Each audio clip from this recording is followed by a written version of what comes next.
ሰላም ደምቆይታችኋል ውድ ሰኒ ስቶሪስ አድማጮቻችን ተከታታዮቻችን እንደናችሁ የልቤ ስባሪ በሚል ርዕስ ጥሩ ጽሁፍ ይዘላችሁ ቀርበናል የውል ሰው ገዝሙ እንደተለመደው ምትራርከው ነው የሚሆነው እስከ ፍጻሜው ድረስ አብራችሁን ትቆዩ በአክብሮት እንጋብዛለን መልካም ቆይታን እንመኛለን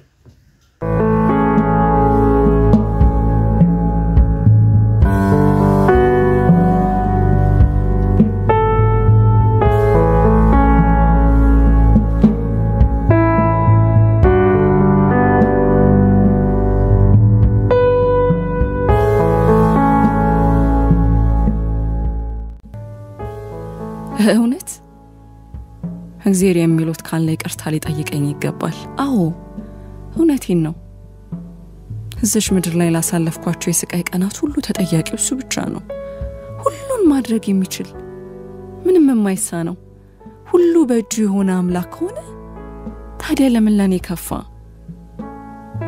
ደግ የምንለው አምላክ እንዴት ከክፉ ቀኖቼ ላይ ጥቂት መቀነስ አልፈለገም ለስቃይ ለመከራ ለሐዘን ብቻ ብሎ የሚፈጥረው ፍጥረት ሳለ ከሁሉ የኔ በደል የኔ ስቃይ የኔ መገፋት ለምን በዛ እንዴትስ አንድ እንኳን በደል ሳልፈጽም መበደል ይሄን ያህል በዛ እንዴትስ ፈጣሪ ለፍጥሩ ይሄንን ይሰጣል ለምን የተፈጣሪውን ስቃይ ሲመለከት ዝምታን ይመርጣል ቁጣውንስ ለምን በዳዮቼ ላይ አላወረደም ለምን እስከ ስቃይና ከመከራ ስራት ያላላቀቀኝም በርግጥ ስለ ሰማይ ዓለም ወቀት የኔን ህይወት ለማስተካከል የሚሳነው እንዳልሆነ እረዳለሁ ታዲያ የፍቅር አምላክ የድሆች አምላክ የተጎዱ የተሰቃዩ ሰዎች አምላክ የእውነተኞች አምላክ የሚለፉ ሰዎች አምላክ ሆነ ስቃዩ ለምን በኔ በረታ ይሄ ሁሉ በደልስ ሲደርስብኝ ዝምታ ለምን መረጠ በአምላክ ማመን ካቆምኩ አመታት አልፈዋል የኔ አምላክ የለም አለያ ደግሞ ከስልጣን የወረደ ኃይሉ የተቀማ አምላክ ነው ባይሆን ኖሮ እንዲሶን ዝም አይልም ነበር ነው ወይስ አምላካችን እኛ እንደምንለው የፍቅር አምላክ አይደለም በደረሰብኝ ብዙ ስቃይ ምክንያት ብዙ የተለያዩ ሐሳቦችን በአምላክ ተብየው ላይ አንስቻለሁ እልፍ ቀናትን ከደጁ ተንበርክኬ ምሕረት ለምኛለሁ ስቃይ መበደሌ በቃ እንዲለኝ ተማጽኛለሁ መልሱ ግን ዝምታ ነበር ያለው ሰው ዝም አይልም ዝምታ ያለ መኖር ማሳያ ነው የኔ እግዚአብሔር ደግሞ ዝምተኛ ነው ለአመታት መገፋቴን ያየስ የሚል መነደሌን እንደ በደል የማይቆጥር ዝምተኛ ስቃይ የማያመው ዝምተኛ እግዚአብሔር እንዳለኝ አወቅኩ ከመገፋቴ ከመበደሌ ብዛት የኔም እግዚአብሔር የለም ማለት ጀመርኩ አመታት አለፉ የለም የሚል ድምዳሜ ላይ ለመድረስ በቂ ምክንያቶች አገኘሁ እኔ እንደሌሎች የሚጠብቀኝ አምላክ እንደሌለ ማረጋገጥኩ እንዴት በብዙ መልኩ ይህ ካልሆነ ደግሞ ከኔ አምላክ ይልቅ የሰይጣን ክንድ የሚበረታ መሰለኝ ቢሆንም ሰይጣንን ወዳጅ ለማድረግ አንድ ቀን አስቤ አላቅም ጥሩ የተባለው አምላክ ምላሽ ከሆነ የመጥፎ ሰይጣን ምላሽ ምን እንደሚሆን መገመት ለኔ ቀላል ነበር ዓለም ለኔ ፊቷን አዙራለች የዓለም ፊት ማዞር የሚጀምረው ከውልደቴ በፊት ነው እናቴ ቡና ቤት ሴተኛ አዳሪ ነበረች ከዚህም ከዚያም የምትጋደም እሷም እንደኔ አይነት አምላክ ሳይኖራት አልቀረም ቤተሰቦቼ የሞቱት በልጅነቷ ነው ከብዙ የተረገሙት ቀናቶች መካከል በአንዷ ይበልጥ የተረገመች ቀን ሁለቱንም እናትና አባቷን በሞት ተነጠቀች በድህነት ግን በፍቅር የሚኖረው ቤተሰብ ላይ መለስ ተበተነ መንገዱን ስቶ የገባ አንድ መኪና የእናቷና አባቷን ነፍስ ከስጋ ላይ በዛሽ ቅጽበት የእናቴ ተስፋ ማብሮ ጨለመ ከጎዶላቸው ላይ አጉዱለው ጎዶሏን የሙሉ የሚያሳድጓትን ቤተሰብ ተነጠቀች ቀኑ ጨለመ ከዘመድ አዝማድ ከጓደኛ የሌላት እናቴ በረሃ ላይ ብቻዋን የጣሏት መሰላት። ክፉ ቀናቶች ከፊት ለፊቷ እንደ ተራራ እንደተገተሩባት ገባት። ያላጋዥ ያላይዞሽ በህይወቷ እንደምትገፋወቀች የውጭውን ዓለም ለማታቀውና በጣም ከባድ ነበር። ክንፎቿ እንደተመታች እርግብ እናቴ በህይወት አየር ላይ መብረር አቃታት። ያላጋዥ ያላይዞሽ በህይወቷ እንደምትገፋወቀች የመጪውን ዓለም ለማታቀውና በጣም ከባድ ነበር። ክንፎቿ እንደተመታች እርግብ እናቴ በህይወት አየር ላይ መብረር አቃታት፣ ተሳናት። እናቴ ብቸኛ ልጅ ነበረችና እቺን ዝብርቅርቅ ህይወትን ለማስቀጠል የእናቱና የአባቷን የቀበሌ ቤት ውስጥ ትርትል ጀመር። የሰው ቤት እንጀራ መጋገር፣ ልብስ አጠባ፣ ሰራተኝነት፣ ጉሊት ያልሞከረችው ስራ አልነበረ። ከጊዜሩ ዝምታ ጋር ተዳምሮ ህይወት ከብደቷ ቀጠለ። እናቴ ውብ የምትባል ሴት ነበረች። ጥርት ያለው ቀይ የቆዳ ቀለሟ ችግርን ያየ አይመስልም ነበር። ጎላ ያሉት አይኖቿ ከረሽም አንገቷና ደንደን ካለው ሰውነቷ ጋር ተዳምሮ ውበትን አልብሷት ነበር። በዚህም እናቴን ያዩ ወንዶች ሁሉ በመጎምጀት ብራቃቸውን ደጋግመው ይወጡ ነበር። በአካል አብረዋት ባይተኙ ሁሉም በሊና አቅፏት ተኝተዋል። ከእምቡጥ ገለዋ የሙቀት ወላፍን ፈሽቷቸዋል። ሴትነቷን ወንድነታቸውን ፈትነውበታል። ከና በለጋ እድሜዋ ያለ ሳዳግ የቀረች እናቴ የህይወትን ተራራ ብቻዋን መውጣት የማይቻል ሆኖባት ነበር። ስታገኝ በልታ ስታጣ ተኝታ ህይወትን ትገፋ የነበረችው እናቴ የማይገፋ ችግር ከፊት ለፊቷ ተጋረጠባት። የሷ እግዚአብሔር ዝምታው በርትቶ ጉልበቷን ቸርችራ ጎኗን አረፍ የምታረግበትን ቤት ስትነጠቅ አሁን መልሱ ዝምታ ነበር። አንድ ቀን የቀበሌው ሊቀመንበር የእናቴ ቤትን መጥቶ ያለባትን የ5 ዓመት ውዝፍ የቤት ኪራይ እንድትከፍል ካልሆነ ደግሞ ቤቱን እንድትለቅ ያስጠነቅቃታል። በቀን አንድ መብላት የከበዳት እናቴ የ5 ዓመት የቤት ኪራይ መክፈል እንዳማትችል ገብቷት ያልተማጸነችው አልነበረ፣ እግዚአብሔርንም ጭምር። አሁንም ስም አንዳንዴ ህይወት መርጣ የምታጠቃ ይመስለኛል። መጀመሪያ ለመጣል ትታገላለች፣ ሲወድቁላት ለመርገጥ የምትፍጨረጨር ይመስለኛል። በመጨረሻ ድጋሚ እንዳትነሳ አድርጋ ትገለሃለች። እንዲህ አይነት ግፍና መበደልን ስመለከት ስለ አምላክ አስባለሁ። ብዙ ለምኖች ጠይቃለሁ፣ ምንም እንኳን እርሱ ባይመልስም። ለኔ ፈጣሪና የሀገር መሪ አንድ ናቸው። ፈጣሪ ፍጥሩን ሊመለከት እንደሚገባ ሁሉ መሪም ዜጎቹን ሊመለከት ይገባል። የዜጎች መበደልና በግፍ መሰቃየት ምንም ያልሆነ መሪ እኔ እንደ መሪ ለመቀበል ይከብደኛል። ፈጣሪም እንደ መሪ ዝምታን ከመረጠ ለምን እስቀበለዋለሁ? ገፊን ካላስቆመልኝ፣ ስገፋ ስበደል አይሶ ካላለኝ ለምን ሳመልከዋለሁ? ችግሮቼ እንዳውሬ ጥርስ አውጥተው ሲዘነጣጥሉኝ እያየ ዝም ካለኝ እንዴት እቀበለዋለሁ? የወደቀች እናቴ ለምን አላነሳልኝም? ለምንስ የመፍትሄውን መንገድ አልጠቆማትም? ከአቅሟ በላይ ስቃይንስ ለምን ያሸክማታል? ለምንስ እንዲህ እንድትሆን ተፈረደባት? ማን ነው ፈራጅ? አይዞሽ ባይስ ማን ነው? ተስፋ ከሌለው ሰው ላይ እንዴት ተስፋ ይነጠቃል? እናቴ ተስፋውንም ጭምር ነበር የተነጠቀችው። ከባዷ ላይ ነበር የተወሰደባት። እንዴት ከምንም ላይ ይወሰዳል? የቀረ ሳይኖር እንዴት ይነጠቃል? እናቴ ላይ ግን ይህ እውነት ሆኗል። በየቀኑ ይመላለስ የነበረው የቀበሌው ኃላፊ በመጨረሻ ክፍያውን በገላዋ እንድትከፍል እናቴን አፍ አውጥቶ ጠየቃት። ዝሙትን የሚጸየፍ አምላክ ለእናቴ ችግሯን በዚህ እንድትወጣ ልኮላት ነው ወይንስ ሌላ ችግር እየጨመረባት? ይሄው አምላክ ለእናቴ የሚሆን የሚልከው መልአክ አትሆኑ ለዚህ ድሃ መፍትሄውስ በእጁ አይደለም? ታዲያ ለምን ዝምታን ይመርጣል? የምስኪኖችን ጩኸት ለምን እንዳልሰማ ያልፋል? ልጆቹ እስካሁን ለምን ዝምታ ይበረታል? እስከ መች ነው ዝምታው? የምድር ጩኸትና እንባ ለምን ሰሚ ያጣል? ለምንስ ደጎች አንብተው ክፎች ይሰቃያሉ? ለፋተኞች ተቸግረውስ በላተኞች ለምን ይንደላቀቃሉ?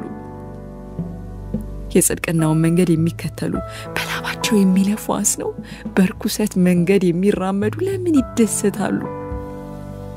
የአምላክን ትእዛዝ የሚፈጽሙ ለምን ይሰቃያሉ? አምላክስ የሱን ትእዛዝ ለሚከተሉ ለምን ዝምታን ይመርጣል?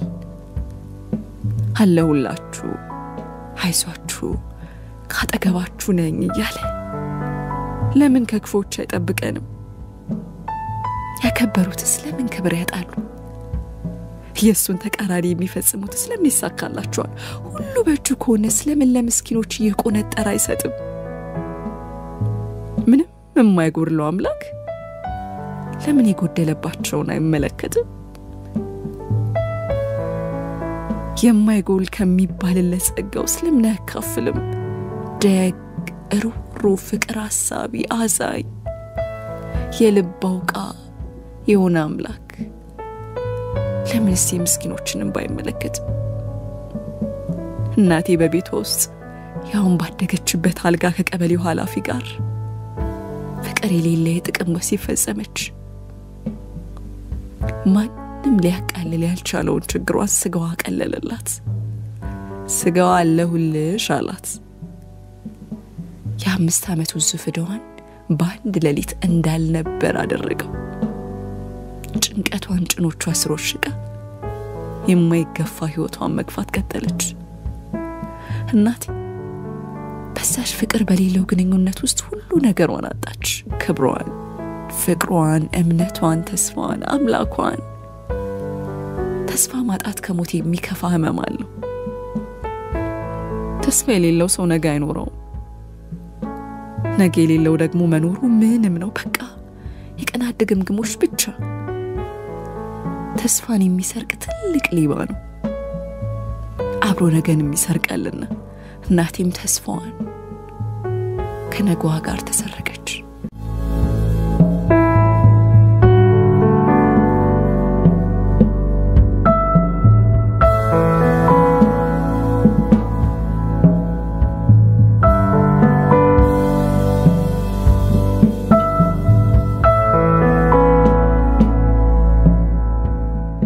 ህይወት የወደቀውን መርገጥ እንጂ አይዞ ብላ ማንሳት አታውቅበት። ዓለም ዝቅ ያለውን ከፍ አታረግም። በቃ ይህ ነው የዓለም እውነታ። የወደቀን ረጋጩ ብዙ ነው። ዝቅ ያለን ከዝቅታው ዝቅ ማድረግ ልማዱ ነው። የእናቴን ህይወት ካርታ ያዘጋጀው ፈጣሪ መንገዷን ያሳሳተው ይመስለኛል። ሁሉም መንገድ ወደ ስቃይና መከራ እንዲወስዳት አድርጎ የሰራው። በየትኛው ብትሄድ መገፋቷ የሚቀርም አይመስለኝም። እናቴ በርግጥም ወድቃ ነበር። ሐዋራዋን ስታራግፍ ዳግም መውደቀቷ ነው። ድሮስ የወደቀ ዛፍ ምሳር ይበዛበታል አይደል? ሁሉም እናቴ ላይ ምሳሩን ስሎ ተነሳባት።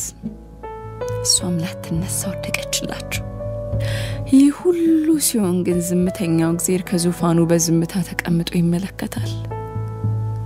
መልሱ ሁሌም ዝምታ ነው። ዝም።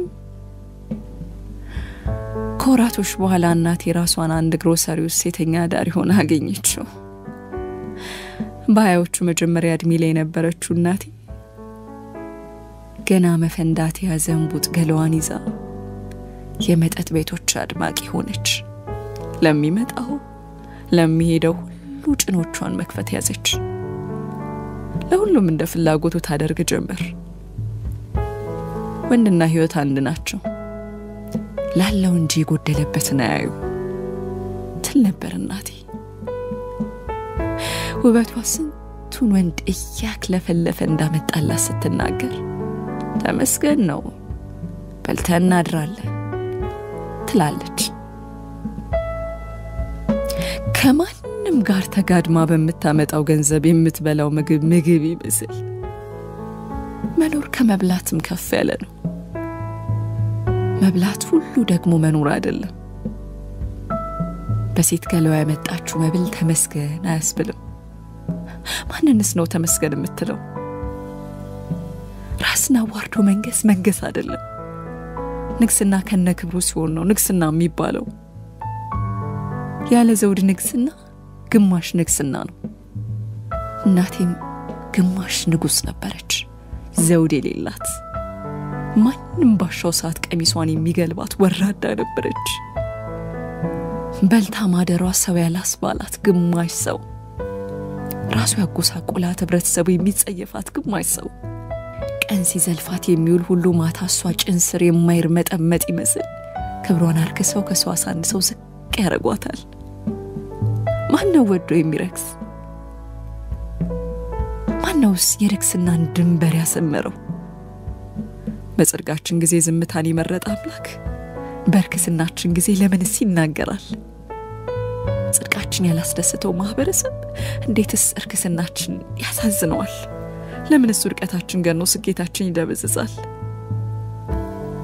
ትእዛዛቱን ሲፈጽሙ ያልሸለመ አምላክ ትእዛዛቱ ሲፈርሱ ለምን ይቀጣል?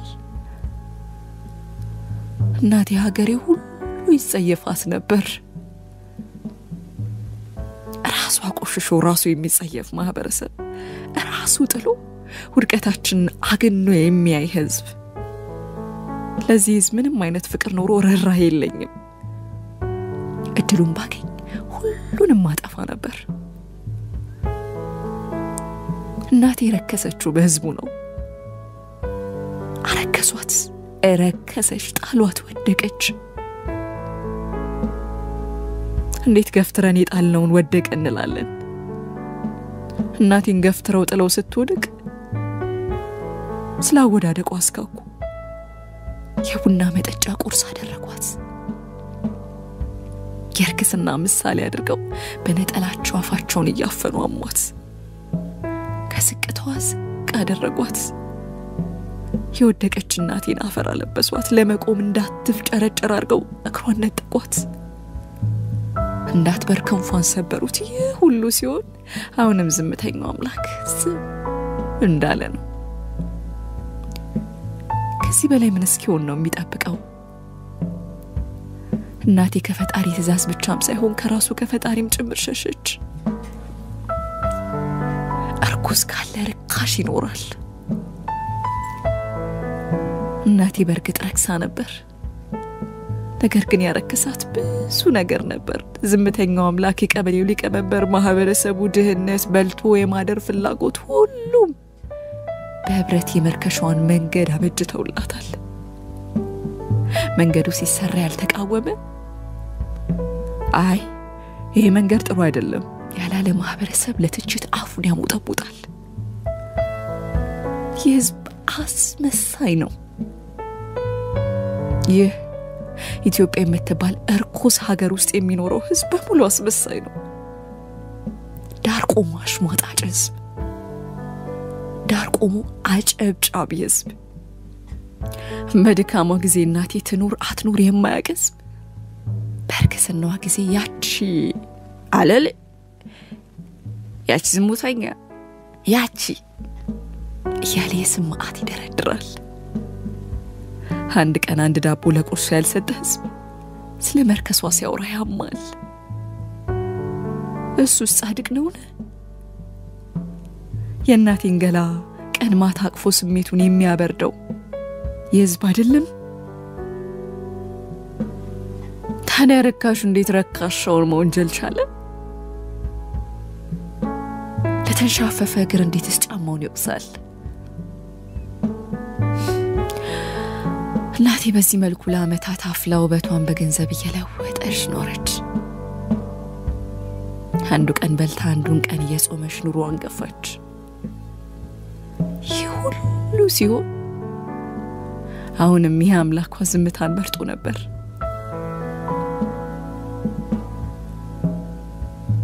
እናቴ አልተማጸነችውም። ተማጽነው ነበር።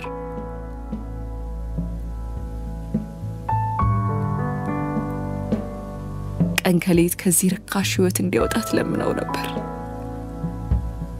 መልሱ ግን ዝምታ ነበር። በ30ዎቹ አጋማሽ እድሜ ላይ ያለች እናቴ ክፉኛ ታመመች። ይባስ ብሎ የዕለት ጉርሷን የምታገኝበትን የሴተኛ አዳሪነት ስራ መስራት ተሳናት። ለክፉ ቀን ብላ ካስቀመጠችው ገንዘብ ቆንጥራ ወደ ሆስፒታል አምርታ ነበር። ለመከራ የተፈጠረች ነፍስ ደስታን አታገኝም። እንደ እናት ያሉ ነፍሶች ደግሞ ከዚህ የሚከፋባቸዋል። ደስታን ማጣት ሲሆን ሐዘንን በቅጡ እንኳን ያለ ማዘን ይበልጡን ይጎዳል። ለካስ ታላቁ ደስታ ተስፋ ነበር። ነገ አዲስ ነገር ይመጣል ማለት፣ ነገ የተሻለ እንደሚሆን ማመን፣ ዛሬ ቢከፋም ነገ አለልኝ ብሎ መጽናናት። ተስፋ ማጣት ግን ከሞት ይከፋል። ተስፋ የሌለው ሰው ከሞተ ሰው የሚሻለው ቆሞ በመራመዱ ብቻ ሳይሆን አይቀርም። እናቴ በደም ውስጥ HIV ኤድስ አለብሽ ተባለች። የመከራ ነፍስ ለመከራ ብቻ ነው የተፈጠረችው። ሌላው ደግሞ እናቴ እኔን አርግዛ ነበር። 2 በሽታ በአንድ ቀን ሸምታ ወደ ተጎሳቆለችው ቤቷ ተመለሰች። ከዛች ደቂቃ አንስቶ እናቴ ሐሳቧ ሁሉ ስለኔ ጤንነት ነበር።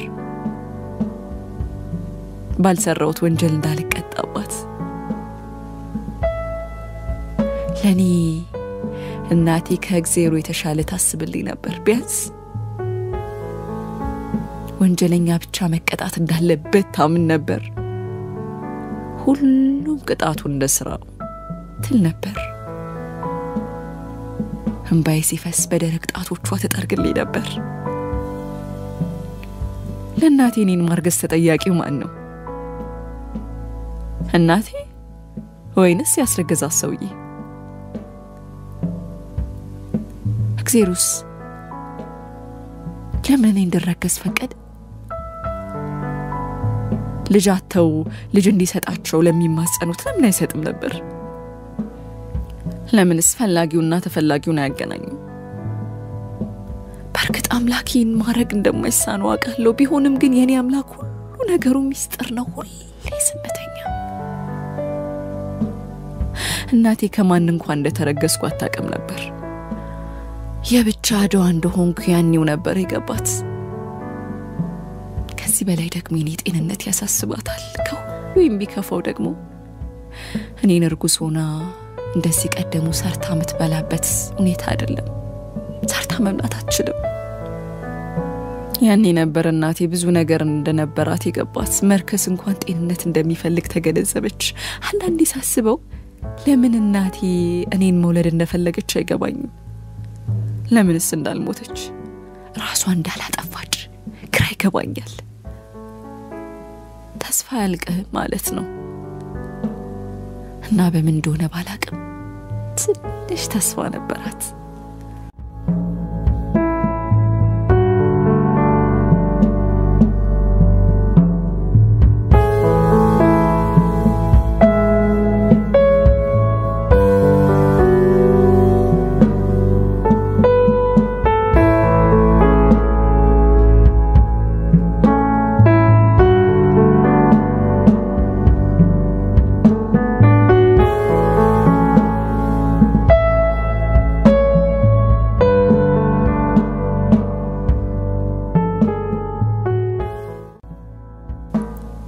ጊዜ ጌታ ሁሉን የሚረዳ።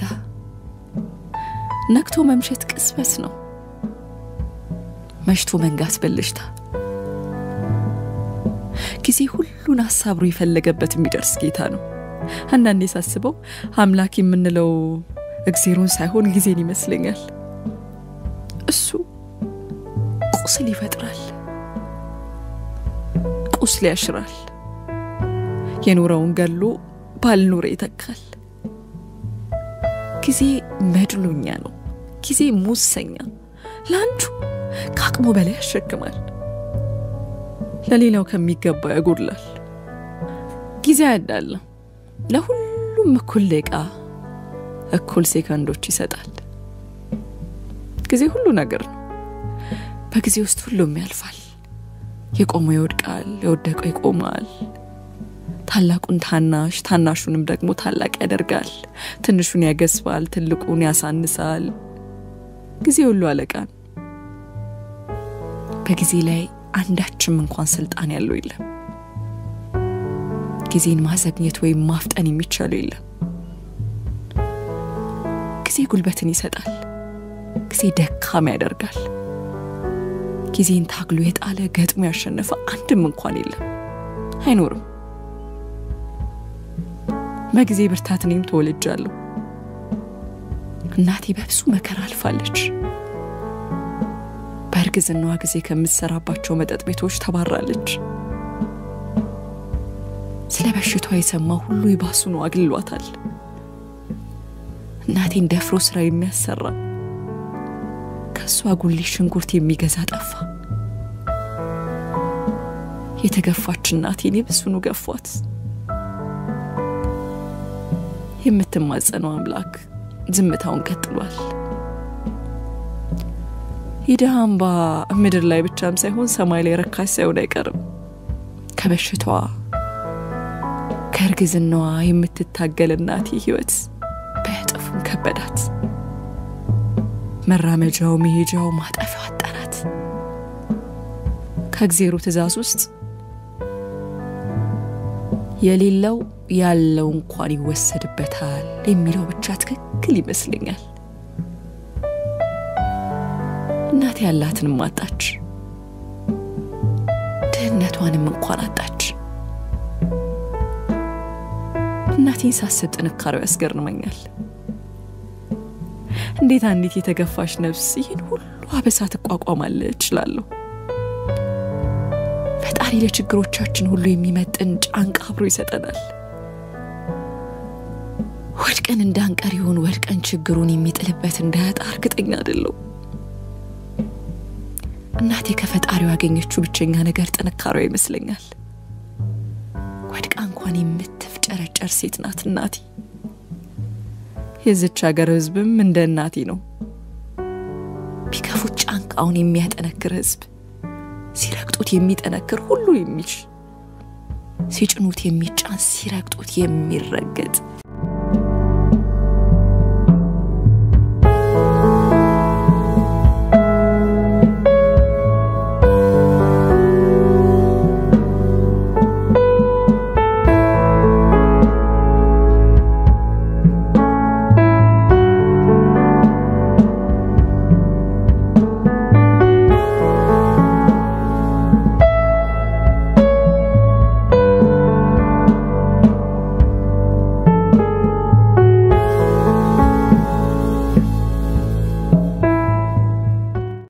በእርግዝና ባሳለፈቻቸው 9 የጭንቀት ወራት እናቴን የሚጠጋት አንድ ሰው ብቻ ነበር።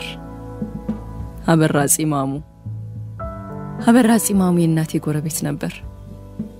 በቀን ስራ የሚተዳደር ቀይ ቀጭን ጺማም ሰው ነው።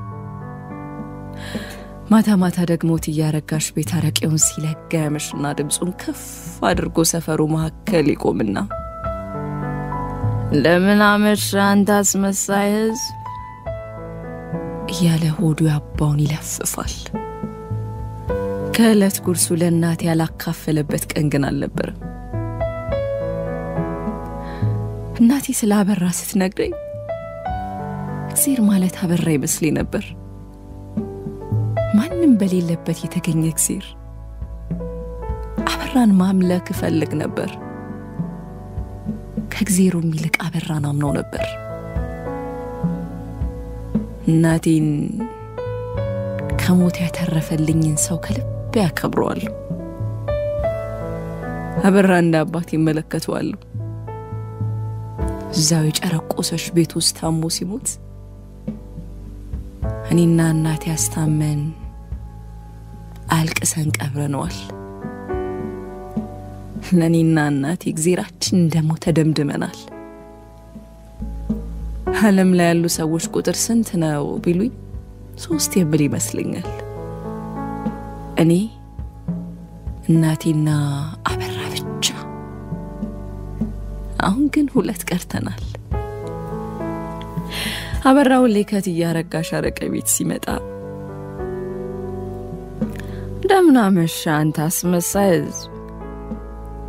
አንተ ራስ ገፍተ አንተ ወደቀ ምትል ህዝብ ወይ እንደምን ዋልክ እኔ ደህና ነኝ ውስጤም ሰላም አለ እስቲ አንተ እውነት ውስጥ ሰላም ካለ ጻድቅ ከሆንክ የቀኑ ውሎህን ዘርዝር ምን ሲሰራ እንደዋል ተናገር ስንት እንዳጭበረበርክ ምን ያህል እንዳማ ማንን እንዳንቋሸሽ ወሬኛ ህሊና እንደ መብራት አይጠፋ አይበራ ውስጥ ተቀምጦ ይክሳል የታባት ሸሻለ የትስ ታመልጣለ ቆርጣጥለው ለነገሩ ህሊና ሲኖራችሁ አይደል ምን አገባይ ለነገሩ ለልና ትንሽ ይድላል ደግሞ አንዱ ሰው በራፍ ላይ ቆምና ሌባ ማለት ማታ ጠብቆ ቤት የሚሰረስር ማጅራት የሚመታ ነጥቆ የሚሮጥ ብቻ አይደለም ሌባስ ከህመም ላይ ህልምን ተስፋ ላይ ተስፋን የሚወስድ ነው የሰውን ደስታ ገርሎ የሚደሰት ነው ሌባ ስልጣኑን ገንዘቡን እንደ መሳሪያ የሚጠቀም ነው ሌባ ስትራስን ጠይቅ የስንቱን ህልምና ተስፋ ሰርቃል ስንቱን አስለቅሰ አንተ ደግሞ ስቃል የስንቱን ቀን ጨለማ አልብሰ አንተ ብርሃን ለብሳል እውነት የምትበላው እንጀራ አንተ እንጀራ ነው እስቲ ንጹህ ከሆንክ ልብቅን ከሆነ ውጣና አውራኝ የታል አንድ እንኳን ሰው ምረ ሌባ ነጣቂውላ ብሎ ወደ ቤቱ እየተንገዳገደ ይሄዳል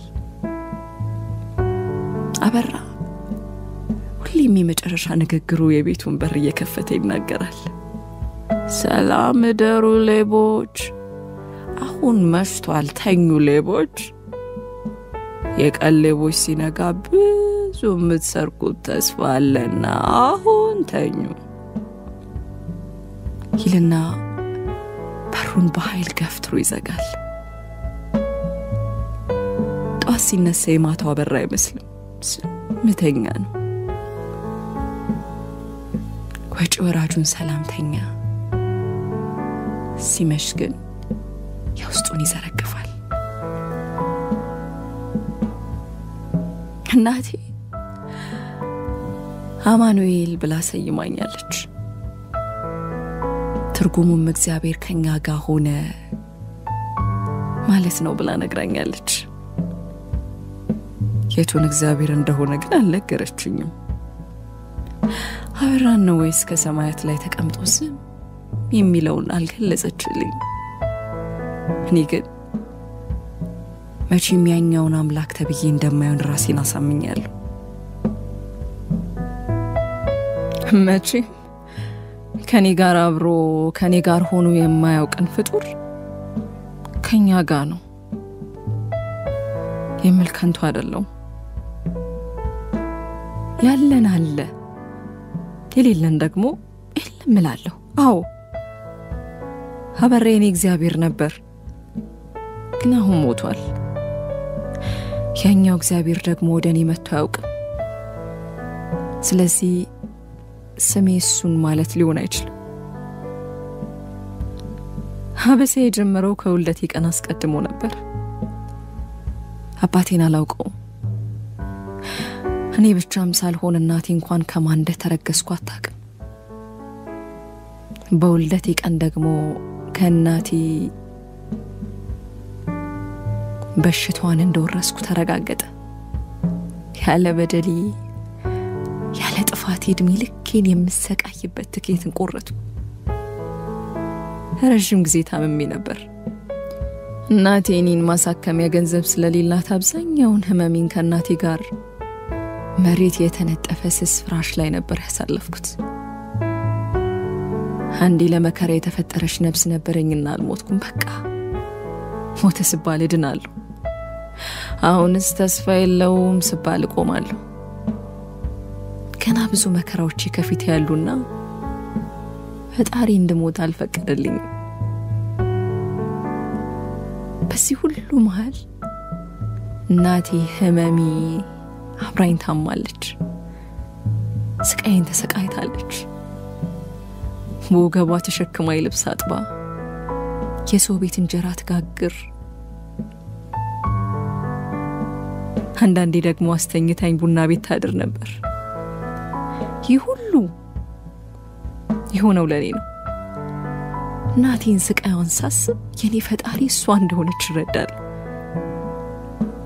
በ7 ዓመቴ ነበር እንደ ሰፈራችን ልጆች ባይሆንም ቦርሳ አንግቼ ወደ ትምህርት ቤት ሄድኩት። ውስጥ ያለው ህመምና ስቃይ የህፃን ልጅ አእምሮ ከሚችለው በላይ ነበር። የእናቴንና የኔን በሽተኝነት የሚያውቁ ልጆች ትምህርት ቤት ውስጥ አውርተዋል። በዚህም ጓደኛ የሚባል ነገር ቀርቦኝ ያውቅ። እንኳንስ ልጆች ስልጡን ነን አዋቂ ነን የሚሉት እንኳን ይጸየፉናል። ኤድስ በሰላምታ ይተላለፍ ይመስል እናቴንም እኔንም ሰላም የሚለን የለም። ክፍል ውስጥ እንኳን ብቻዬን ነበር መቀመጠው። አንድ ቀን ወንበር እንደ ብርቅ የሚታይበት ክፍል ውስጥ ብቻዬን መቀመጥ ያስገረመው አማርኛ መምህር ለ3 ከተቀመጡ ልጆች መካከል አንዱን ሄድና አማኑኤል አጠገብ ተቀመጥ አለው።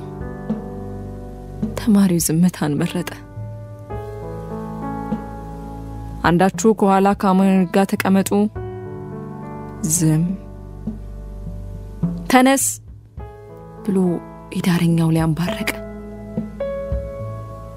ተማሪው ከኔ ጋር ከመቀበጥ ከክፍል መውጣትን መርጦ ቦርሳውን አንጠልጥሎ ከክፍል ወጣ። የመምህሩ ገጽታ ላይ ግራ መጋባት ይነበብ ነበር። ከሌሎች መምህራኖች የተሻለ ይቀርበኛል።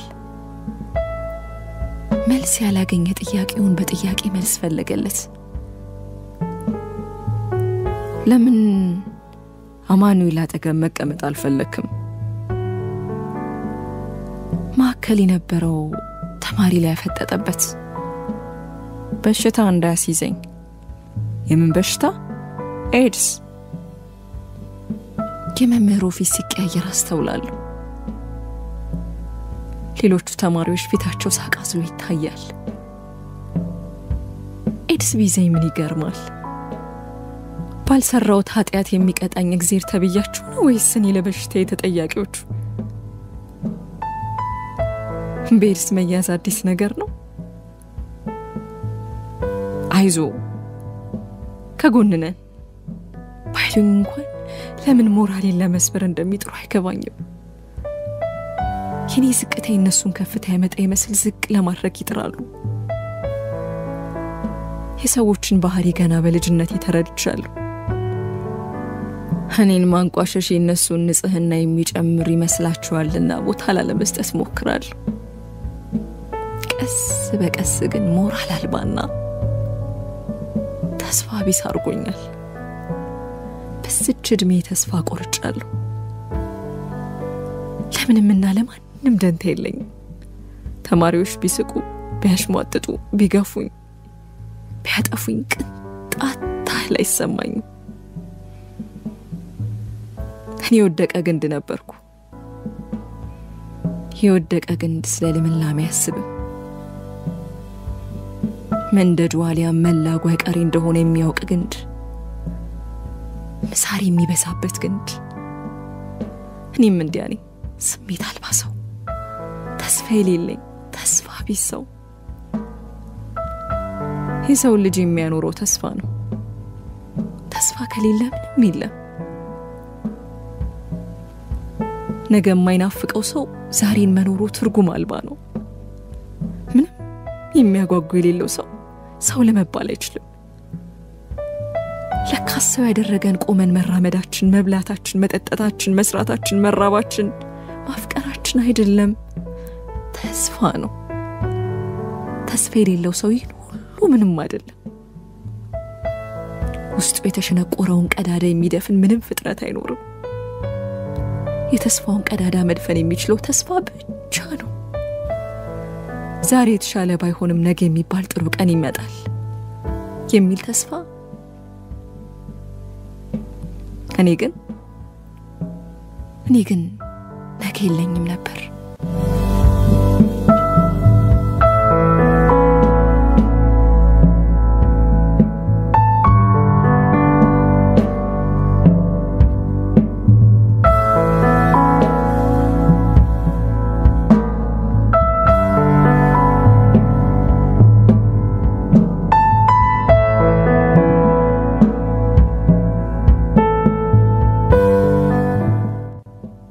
እናቴ በሽታዋ ከቀን ወደ ቀን እየባሰባት እንጂ እየቀለለላት አይሄድም ነበር።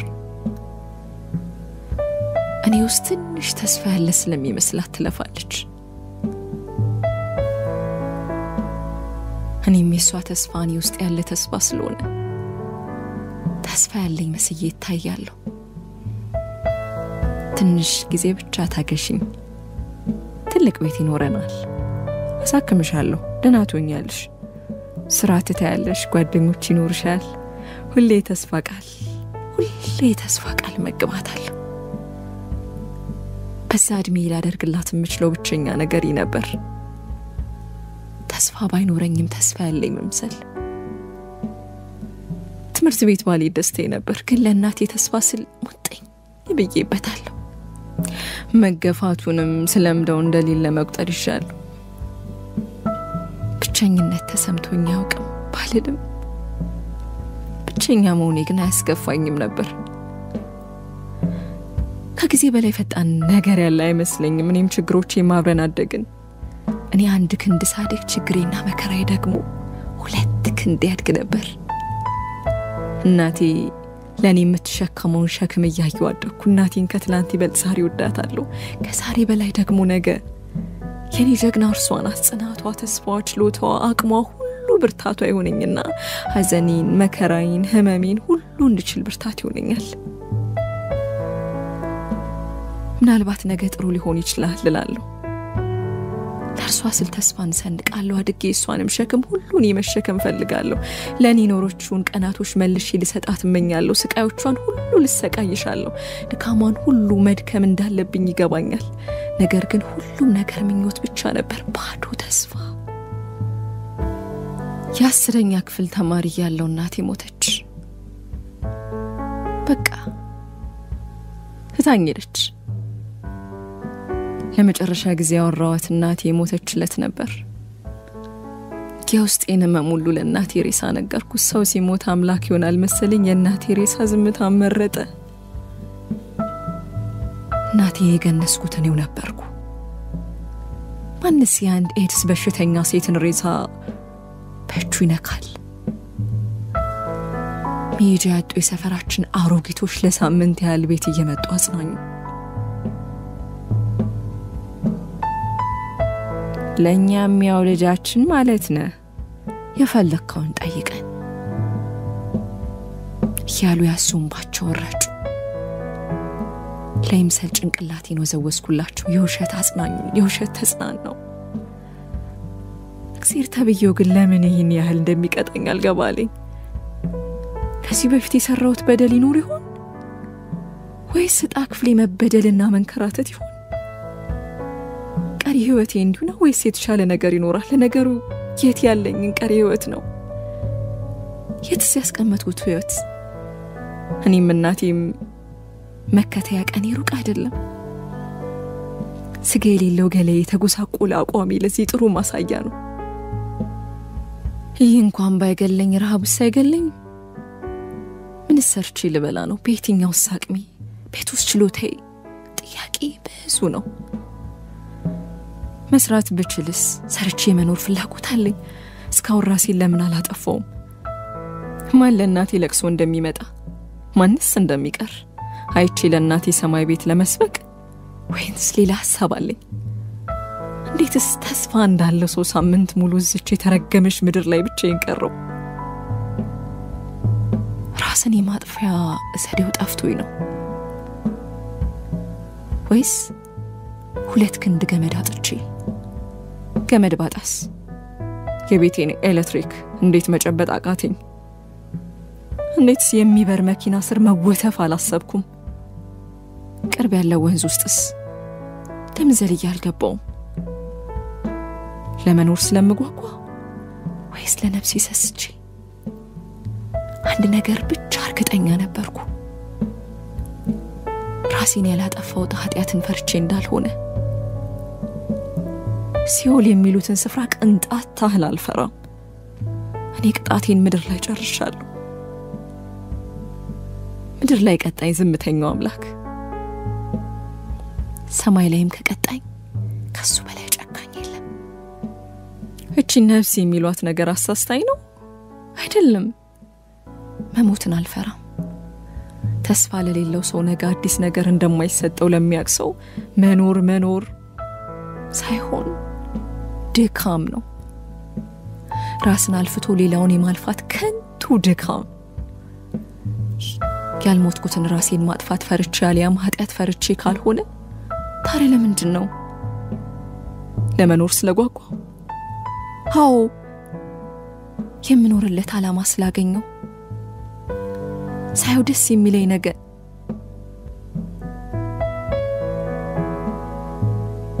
ነገን ደግመህ ይሄን የሚለኝ ነገር ስላገኘው ነው። 8ኛ ክፍል ከመለየ ከተማችን ትምህርት ቤቶች አንደኛ በመሆን ስላለፍኩ በአንድ የሀብታሞች ትምህርት ቤት ውስጥ ነፃ የትምህርት ዕድል አግኝቼ ነበር የምማረው። በወር በሺዎች ገንዘብ ከፍለው ከሚማሩ የዲታ ልጆች ጋር በአንድ ጣሪያ ስር ተቀምጦ መማር ለኔ ከባድ ነበር። የሚያወሩት የሚሰሩት አንዱም አይገባኝም ነበር። የኤድስ በሽተኝነት የተከተሉኝ ስለመጣ መገለሉም ጨመረ እንጂ አልቀነሰም። ለኔ ቦታ ለውጥ ሳይሆን የህይወት ለውጥ ቢደረግልኝ የተመኘሁትም ያኔ ነበር። ይቺ ሀገር ምንኛ የተበደለች ናት! እንዴት ከዚህ ሁሉ ሰው መካከል አንድ ቀና ልብ ያለው ሰው ይታጣባታል? እንዴት አንድ ሰላም እንኳን የሚለኝ ሰው አጣለሁ? ለስሙ የደጋጎች ያቃፊዎች የረጂዎች ሀገር ናት ይባላል። የታለ የታቀፍኩት? የታሉ ደጋጎቹ ሰዎችስ? ክብርን ባይሰጡን እንኳን ምን አለ ባያንቋሽሹኝ? የነሱ ከፍታ በእኔ ዝቅታ ላይ ነው የተመሰረተው። ዝቅታውን አውቆ ዝቅ ያለን ዝቅ ማድረግ ይቻላል? የወደቀን ሰው እንዴት ሳይነሱ ደግሞ መጣል ይቻላል? ከእናቴ ሞት በኋላ የብዙኑ መገለል ይከፋ። እናቴ በኤድስ ነው የሞተችው፣ እሱም አለበት አሉ።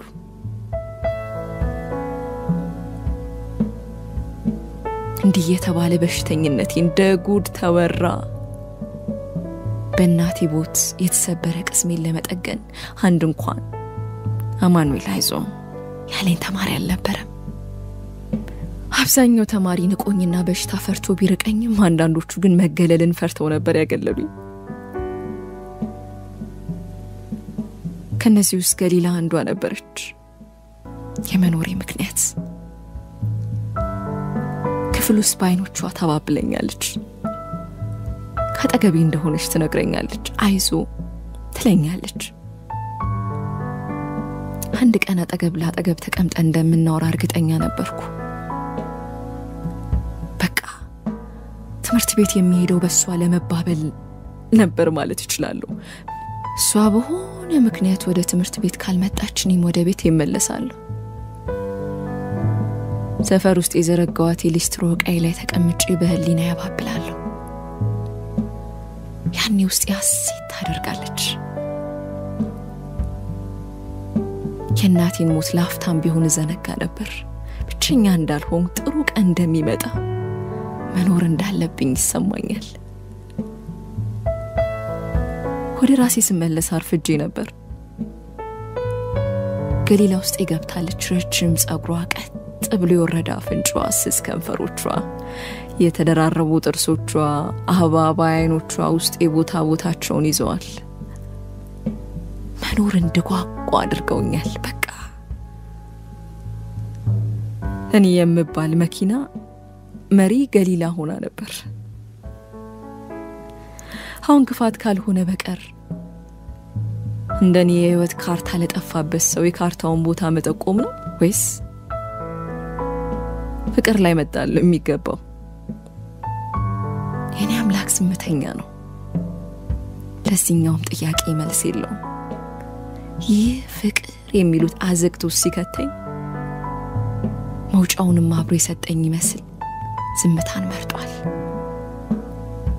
እኔ ሊስትሮ ጠራጊ እናት አባት የሌለኝ በሽተኛ ከሌላ መሬት አይንካሽ የምትባል ባለ ሀብት ልጅ እንዴት ይህ ፍቅር ይሰምራል? የስ አምላክ የሚሉት ጉድ ሳያቃርቶ ነው። ገሊላን ከሚሰጠኝ ስራ ቢሰጠኝ ለሱ ሳይቀለውም ነበር። አንዳንዴ በህሊና ወደ ሰማይ ቤት እሄዳለሁ። እናቴን አገኛታለሁ። ነጭ ልብስ አምሮባት አያለሁ። ገጽቷ ላይ የሚያበራ ፈገግታን ፈግጋለች። ሳቅ ከፊቷ ላይ አይጠፋም። ምድር ላይ ላየችው ስቃይ ሁሉ የሚመጥን ደስታ የተሰጣት ይመስለኛል። እንኳንም እዛች የተረገመሽ ምድር ላይ ተሰቃየው ስትል ሰማታለሁ። የገፏ ሰዎች ሁሉ በእሳት ነበልባል ሲለበለቡ የናቋት ተነቀው የትል ባህሩ ሲጣሉ ታያለች። ብቸኛዋ እናቴ ነጭ ክንፍ ባላቸው መላክ ተከባለች። ውስጤን የማላቀው ደስታ ይሰማኛል። ያኔ እናቴ እንኳን ሞተች እላለሁ። የኔ መሞቻ እንዲቀርብ እመኛለሁ። ሞት ሞት ሞት እሱ ብቻ ነው ከዚህ ስቃይ የሚገላግለኝ እላለሁ። እዛ ሆኜ ወደ ፈጣሪ ሄዳለሁ። እሱ በዙፋኑ ተቀምጦ የኔን ህይወት መዝገብ መርጦ ያወጣ ይመስለኛል። መላእክቱንም በዚህ መዝገብ ላይ ያለውን ሰው ፈልጋችሁ የሆነ አበሳ ውስጥ አሉልኝ ይላል። መላእክቱም ነው ምን አጠፋ? ገደለ? አመነዘረ? ሰረቀ? ዋሸ? ይላሉ። እናንተ ካላችሁት አንዱንም አላደረገም። ነገር ግን እሱ የተፈጠረው ለመከራ ነው። ስለዚህ በመከራው ላይ መከራን ጨምሩለት። አንድም ሲደሰት አይኔ እንዳይ ብሎ መዝገቡን ለአንድ ባለ ክንፍ መልአክ ያቀብላል። መልአኩም አንገቱን ደፍቶ እያዘ እኔ ላይ መከራን ለማዝነብ ወደ ምድር ይበራል። ለገሊላ ያለኝ ፍቅር ከሌት እየጨመረ ነው። ከሷ ያለኝ ቅርበት ደግሞ እየሰፋ። ለነገሩ የት የነበረውን ቅርበት ነው። ብቻ ገሊላ ገጽታ ላይ የማነበው ፍቅር ብቻ ነበር። ውስጥ የሰጠኝን የምኞት ትርጉም ይሁን ትክክለኛ ውስጧ ፍቻ አላውቅ። ብቻ ገሊላ እንደማፈቅራት ሁሉ የምታፈቅረኝ ይመስለኛል። ይህን ሳስብ ደግሞ ገሊላም እንደኔ ኤድስ አለባት ማለት ነው። ካልሆነ እንዴት አንዲት ንጹህ ሰው ባለበሽተኛ ልታፈቅር ትችላለች? እያልኩ ውስጤን በጥያቄ አናውዘዋለሁ። እንዲህ ሲሆን ለራሴ የሰጠሁት ባዶ ተስፋ እንጂ ገሊላ እንደማታፈቅረኝ እረዳለሁ። ገሊላ ሁሌ እንደ ክርስቶስ በሁለት ወንበዴዎች መካከል ናት። ሊሊና ቡጡ ስማቸው እንኳን ሳይቀር ያስጠሉኛል። በትምህርት ቤት ውስጥ ለሚደርስብኝ በደል ዋነኞቹ አቀጣጣይ ናቸው። አንዳንዴ ሳስበው እግዚአብሔር የላካቸው መላእክት እነሱ ይመስሉኛል፣ ትእዛዛቸውን እየፈጸሙ። ታዲያ እነሱ መላእክት ከሆኑ ገሊላ ምንድናት? ሰይጣን ወይንስ አንገቱን ደፍቶ የወጣው አዛኝ መላእክት? ከለታት ባንዷ የተረገመች ቀን ውስጥ የማይሆን ሐሳብ አነሳብኝ። ለምን ገሊላን አታናግራትም? ለምንስ ጓደኛ አታረጋትም አለኝ። ሞኝ ሳልሆን አልቀረው። በደስታ ሐሳቤን ተቀበልኩ። በረፍት ሰዓት ጠብቄ ላናግራት ወሰንኩ። የቀረችኝን 40 ደቂቃዎች ምን እንደምላት እንዴት እንደማናገር አሳስብ አሳለፍኩ። ከክርስቶስ ጋር እንኳን ብንገናኝ ይህን ያህል የምጨነቅ አይመስለኝም። ለነገሩ እሱ እንጂ እኔ መጨነቅ የለብኝም። ተበዳይ የተሳገር ሲሸማቀቅ ታየ። በዳይ ነው እንጂ አንገቱ የሚደፋ። ታዲያ እኔስ በየትኛው በደል ልሸማቀቅ አንገቴ ልደፋ? ውስጣችን ሲገፋ ሌላ ነገራችን ስልጣን አይኖረው። እኔ ሳልሆን ፍላጎት እየገፋ ገሊላ ፊት ለፊት ገትሮኛል። ይህን ያህል ስቀርባት ለመጀመሪያ ጊዜ ነበር። ስቀርባት ይበልጡን አጓጓች። የሚስለመለሙ አይኖቿ አዲስ ሆኖብኝ የግልህ አድርጋት የሚል ስሜት ከውስጤ ፈንቅሎ ለመውጣት ይታገለኝ ገባ። አሁን ላይ ሳስበው ለጊዜውም ቢሆን በሽተኝነቴን የዘነጋውት ይመስለኛል። የማላቀው ደስታ ውስጤን አጥለቅልቆታል። ፍርሃት የሚሉ ስሜት ከውስጤ ተሰርዟል። ሰላም ብዬ ብዙዎች የሚጸየፉትን እጄን ወደ እጇ ሰደድኩት። ገሊላ ላፍታ አሰብ ቢያረገሽ መሰለኝ። ግቢ ውስጥ የነበሩ ተማሪዎች ሁሉ አይናቸው እኛ ላይ ነበር። ያቺ ገሊላ አሰብ ቢያረገችበት ቅጽበት የዓመታት ያህል ረጅም ሆኑብኝ። የመጽአት ቀን መች ነው ቢሉኝ ገሊላ እጄን የምትነካባት ቀን የሚል ይመስለኛል። ከንፈሮቿ ሲንቀጠቀጡ የተመለከትኩ መሰለኝ። የልቧ ምት ከወትሮ ሳይፈጥን አልቀረም። በሳሽ ቅጽበት ገሊላ ነው አስቤዋለሁ። ልጨብጠው አልጨብጠው በሚል ክርክሯ ላይ ታድሜያለሁ። እንዲህ ያለችም ይመስለኛል። ብጨብጠው ምን ችግር አለው? በሽታ ይዘኛው ጓደኞቼ ያገሉኝ ይሆን? ባልጨብጠውስ ፍቅሬን አጣ ይሆን? እሱስ ይሸማቀቅ ይሆን? በይሆን የታጀበ ክርክሯን ጨርሳ ገሊላ እጆቿን ከተዘረጋው እጆቼ ላይ አሳረፈች። በዛሽ ቅጽበት የተሰማው የተማሪዎች ድምጽ ከትምህርት ቤት ወጥቼ ለመቅረቴ ምክንያት ነበሩ። የብዙ ሰዎች ድምጽ እኩሉ ሲል ሰማሁት። ገሊላ በድንጋጤ እጆቿን ሰበሰበች። ከድምጾቹ መካከል ለኔ ጎላ ብሎ የተሰማኝ የእግዚአብሔር ድምጽ ነው። የኔ ከሰዎች መዋል ያንገበገበው ድምጽ ያቺ ቀን የመጨረሻ የትምህርት ቀን ነበረች። የገሊላ እጆች መሰብሰብ በኋላ አንገቴን ደፍቼ ከትምህርት ቤቱ ለቀቅኩ። በቃ ዳግመኛ ወደ ትምህርት ቤት ዓለም ላልመለስ። ትዝታዬንና ገሊላዬን በልቤ ሸክፌ ወጣሁ። የመኖሬን ምክንያት ትቻት ተፈተለኩ። አሁን ለመኖር የሚከለክለኝ ነገር እንደሌለ ያሰብኩ ወደ ቤት ያመራለሁ። ዓመታት አልፈዋል። ጊዜ ከሩጫው ላፍታ ቆም ብሎ ጥሎ የመጣውን እንኳን ቃኝቶ ያውቅም። ቀን ሳምንታትን እየወለደ ሳምንታት ወራትን እየወለዱ ወራት ዓመታትን እየተኩ ከትምህርት ቤት አፈትልኬ ከወጣው ድፍን 5 ዓመታት አልፈዋል። በእነዚህ ጊዜያት ውስጥ ገሊላን አይቻትም ሆነ ስለርሷ ሰምቼ አላውቅም። ውስጤ ላይ ያለው ምስል ግን አንዴም ደብዝዞ አያውቅም። የገሊላ እጅ መሰብሰብ ልቤ ሰብሮት የሩጫ ያህል ተራምጄ በሬጋ ስደርስ አንድ እንግዳ ሰው ከቤቴ በራፍ ላይ ቆሞ ተመለከትኩ።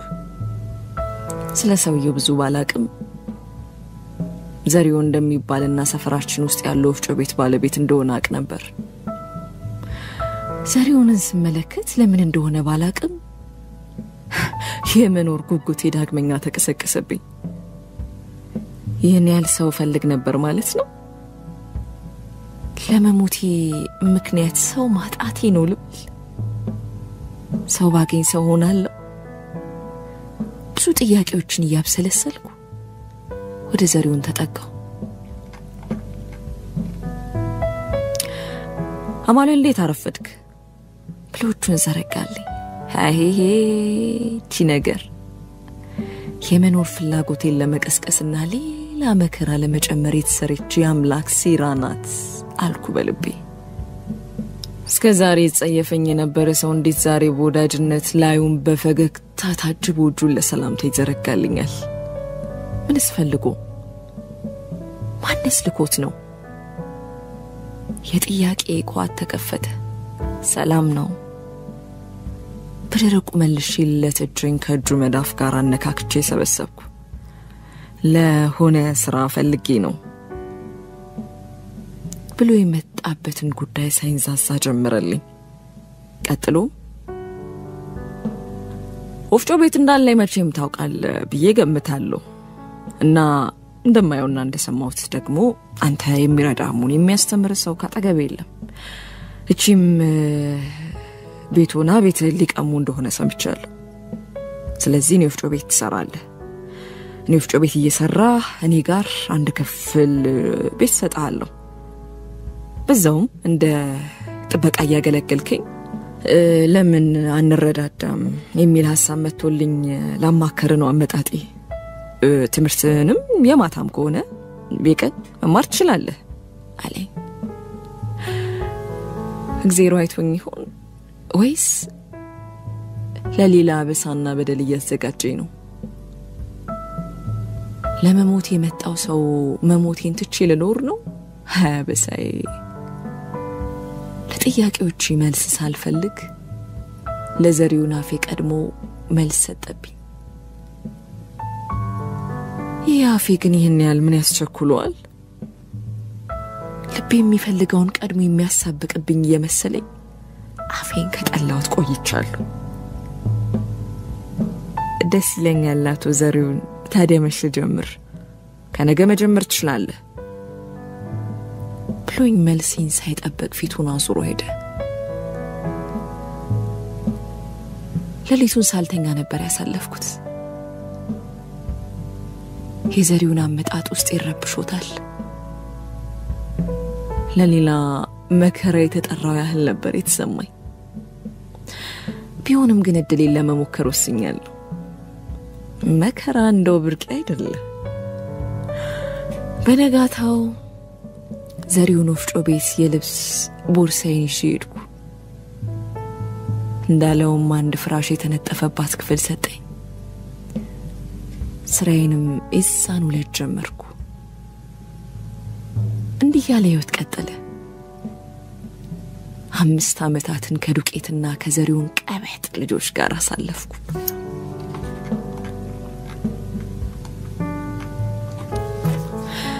በእነዚህ 5 አመታት ውስጥ አንድም ቀን የደስታም ሆነ ያዘን ስሜት ተሰምቶኝ አያውቅም።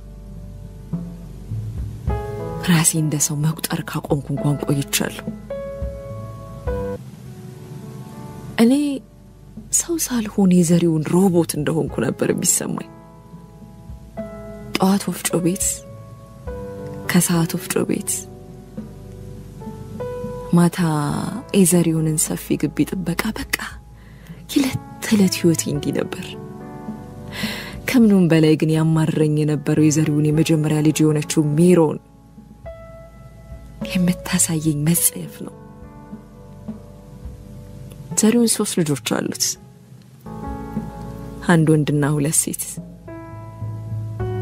ለሚረግጡት አፈር ያላቸውን ክብር ሩብ ታህሉን እንኳን ለኔ የላቸውም።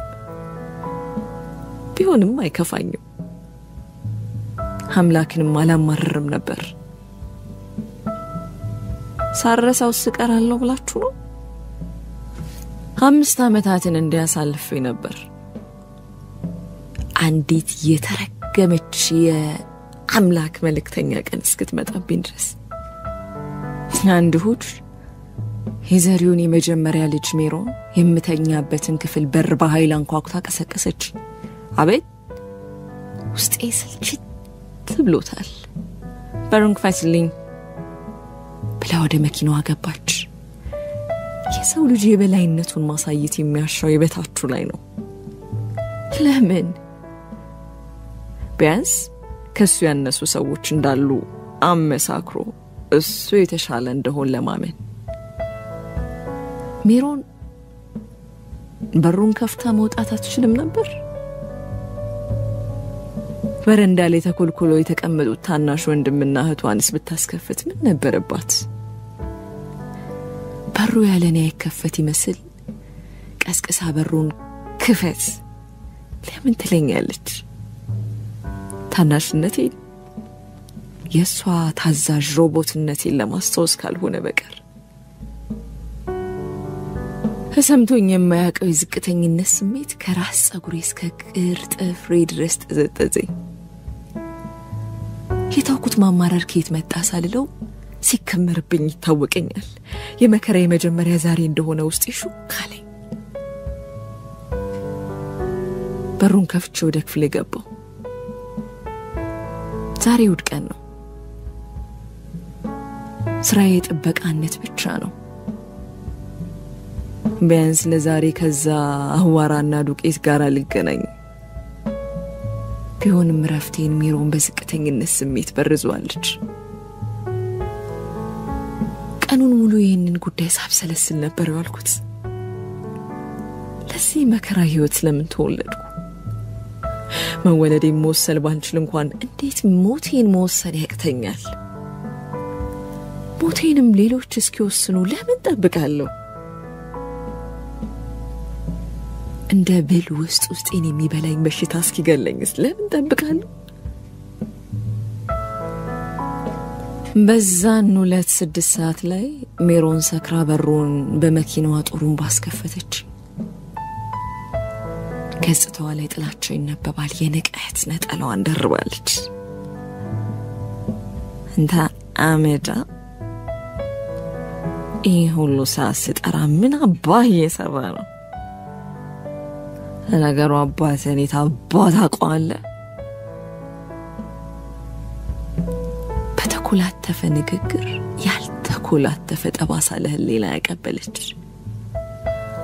ትናገሩ ምን ያንተ ዳ ለቃቃሚ።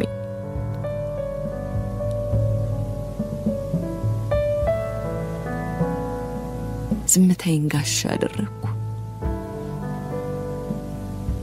በረንዳው ላይ አባቷ ዘሪውንና እናትየው ቆመው በልጃቸው ስካሪውን በኔ መሸማቀቅ ይስቃሉ። በተለይ እናቷ የሴተኛ አዳሪ ሳቋን ታስካካለች። አታወራም እንዴ? ንቀት ነው ጥራጊ ብላፊቴ ላይ መጠጥ የተቀላቀለበት ምራቋን ለደፈች። ከዚህ በላይ ውስጥ ያለው ሰይጣን አርፎ መቀመጥ አልቻለም። ሜሮን እጇ ላይ የነበረውን የመጠጥ ጠርሙስ ቀምቼ አናቷ ላይ በተንኩት። በቁሟ ተዘረረች። ያስካካች የነበረች እናቷ በኦታ ሰፈሩን አቀለጠችው። የውስጤ ብሶት በዚያ አልወጣለኝ። የእስከ ዛሬ ልሂን የምወጣበት ያገኘው መሰለኝ። እጄ ላይ በቀረው የጠርሙስ ስባሪ የሜሮንን አንገት ቀላሁት። ደጋግሜ ገላዋን በሳሳሁት። ማንን ያገኘው መስሎኝ ይሆን? እግዚአብሔርን ወይስ በደይን? የግቢ ወለል በሜሮን ደም ተነክሯል። ዘሪውን እኔ ላይ ተከምሯል። የሜሮን እናት በረንዳው ላይ ተዘርግታለች። የሰፈሩ ሰው ግቢ ውስጥ ግልብጥ አለ። አሁን ሞቴንም ተቀምቻለሁ። መኖር የከለከለኝ አምላክና ሕዝብ መሞትንም ከልክሎኛል። ለካስ ነፃነት ማለት መኖር መቻል ብቻም ሳይሆን በፈለጉ ጊዜ መሞት መቻልም ነበር። የነበረን ነገር የምናውቀው ሲጠፋብን ብቻ መሆኑን ተገንዝቤያለሁ። መሞት እየቻልኩ ያልሞትኩባቸው እነዛ ዓመታት አሁን ላይ እጅጉን ያስቆጩኛል። ላፍታ እነዚህ ውብ ቀናቶች ቢመለሱልኝ እያልኩ እመኛለሁ። ለካስ ሁሌም ሞክሶ አምላክ ለኔ ደግ ነበር ማለት ጀምሬያለሁ። ስራ ሁሉ ሚስጥራዊ ነው። የመኖርም የመሞትንም መብት በእጅ አስቀምጦልኝ ነበር። የሰጠኝን እድል ሳልጠቀም በመቅረት ይጸጸታለሁ። ቢሆንም ግን ላፍታም ለዚህ ሁሉ መበደል ተጠያቂ እሱ እንደሆነ ሳላስብ ቀርቼ አላቅም። ለደረሰብኝ እንግልት ሁሉ ይቅርታ ሊጠይቀኝ ይገባል። እኔ ደግሞ ይቅርታዬን ነፍጌ ጸጸቱ ላስገባው ፈልጋለሁ። ባሰቃቂ ነፍስ ማጥፋት ወንጀል የዕድሜ ልክ ጽኑ እስራት ከተፈረደብኝ ዛሬ 15ኛ ዓመቴን ይዣለሁ። ሰውነቴ ደቋል፣ አጥንቴ ወጥቷል፣ ፊቴ ገርጥቷል። በሕይወት ለመኖር ከሳምንት የዘለለ ዕድሜ እንደማይኖረኝ በግልጽ ይነበባል። ታዲያ ለዚህ ሁሉ መከራ የተጠያቂው ማን ነው? እግዚአብሔር? እናቴ? የማላውቀው አባቴ? እኔ? ተማሪዎቹ?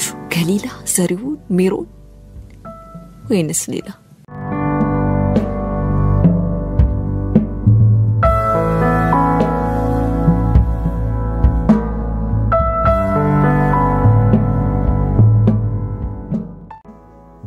ሰላም ውድ አድማጮቻችን እንዴት ናችሁ? እንግዲህ የእግዚአብሔር ዝምታ ክፍል 2 የተከታተላችሁትን ይመስል ነበር። የእግዚአብሔር ዝምታ ተጠናቋል። ክፍል 2 አጠር ስላለች በራሷ በየውል ሰው ገዝሙ የተተረከ እንዲሁም ደግሞ በቤካ ሙሉነ ተረፈ የተጻፈ እንጋባ የተሰኘ ጥሩ ጽሑፍ ሙሉ ክፍል በቀጣይ የሚቀርብላችሁ ነው የሚሆነው። መልካም ጊዜም ተመኘን።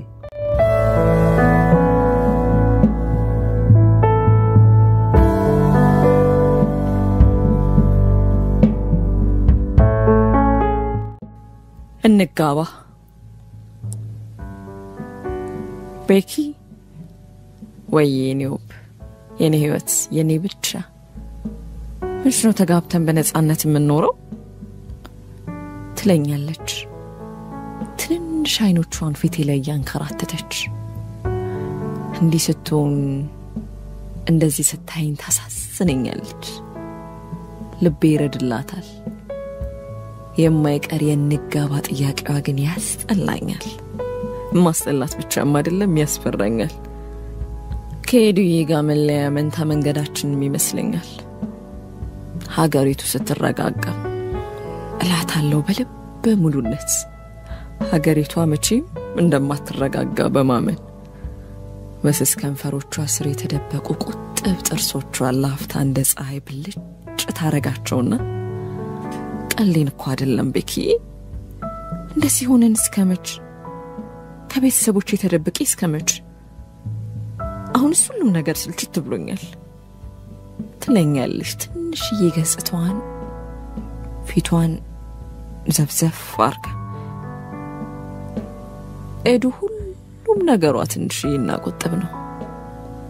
ሙሉ ስሟ ኤደን ነው። እኔ ግን ኤደን ብዬ ጠርቻት አላቅም። ምጠራት ራሱ እንደ ስድብ ከመቁጠር ወደ ኋላ አትልም። ለምንድነው ግን እኛ ሰዎች ትንሽዬ ነገር የምንወደው? ለምሳሌ በየቦታው የተነጠፈና የተንጋለለ ተራራ የሚያህል ድንጋይ ያለ ከስንት አንድ የሚገኝ ወርቅ ላይ እንንጠለጠላለን። የሶሪ ስትረስ ሳይኖርብን ፍላጎታችን የሌለው ነገር ላይ መዘን ይመስለኛል። የራሳችሁ ጉዳይ።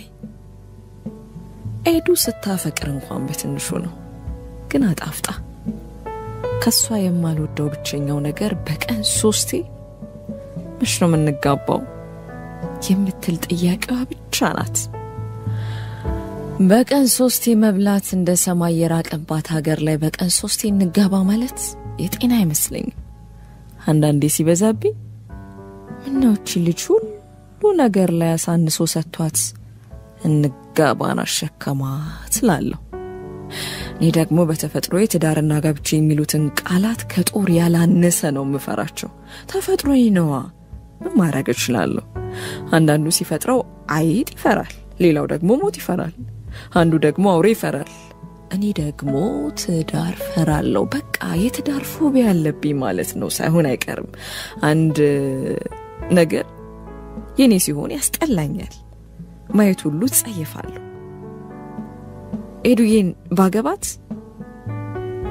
የለበሰችውን ቬሎ የለበስኩትን ሙሉ ልብስ ሳናወልቅ ፍቺ መጠይቅ ነው የሚመስለኝ። ስለዚህ እሷን ላለማጣት እሷን ማጣት አለብኝ። የኔ እንድትሆን የኔ መሆን የለባት። ስለማፈቅራት እገፋታለሁ።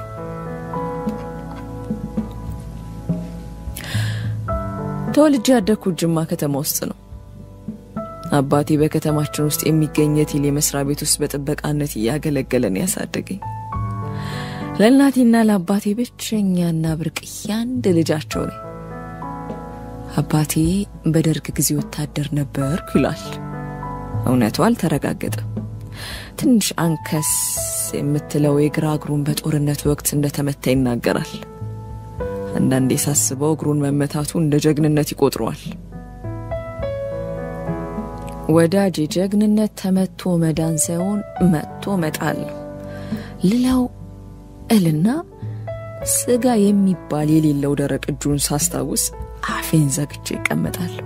አባቴ ጠላቶቼ ናቸው የሚላቸው የሰፈራችን የእድሜ እኩዮቹ ግን በደርግ ጊዜ ወጣቶችን ወደ ውትድርና የሚልኩ መልማዮች አባቴ ወደሚኖርበት አካባቢ እየመጡ መሆኑን ሰምቶ ሲሸሽ ጉድጓድ ውስጥ ገብቶ ግራ እግሩ እንደተሰበረና ከዛ ዕለት አንስቶ አንከስ ማለት እንደያዘ ያስወራሉ።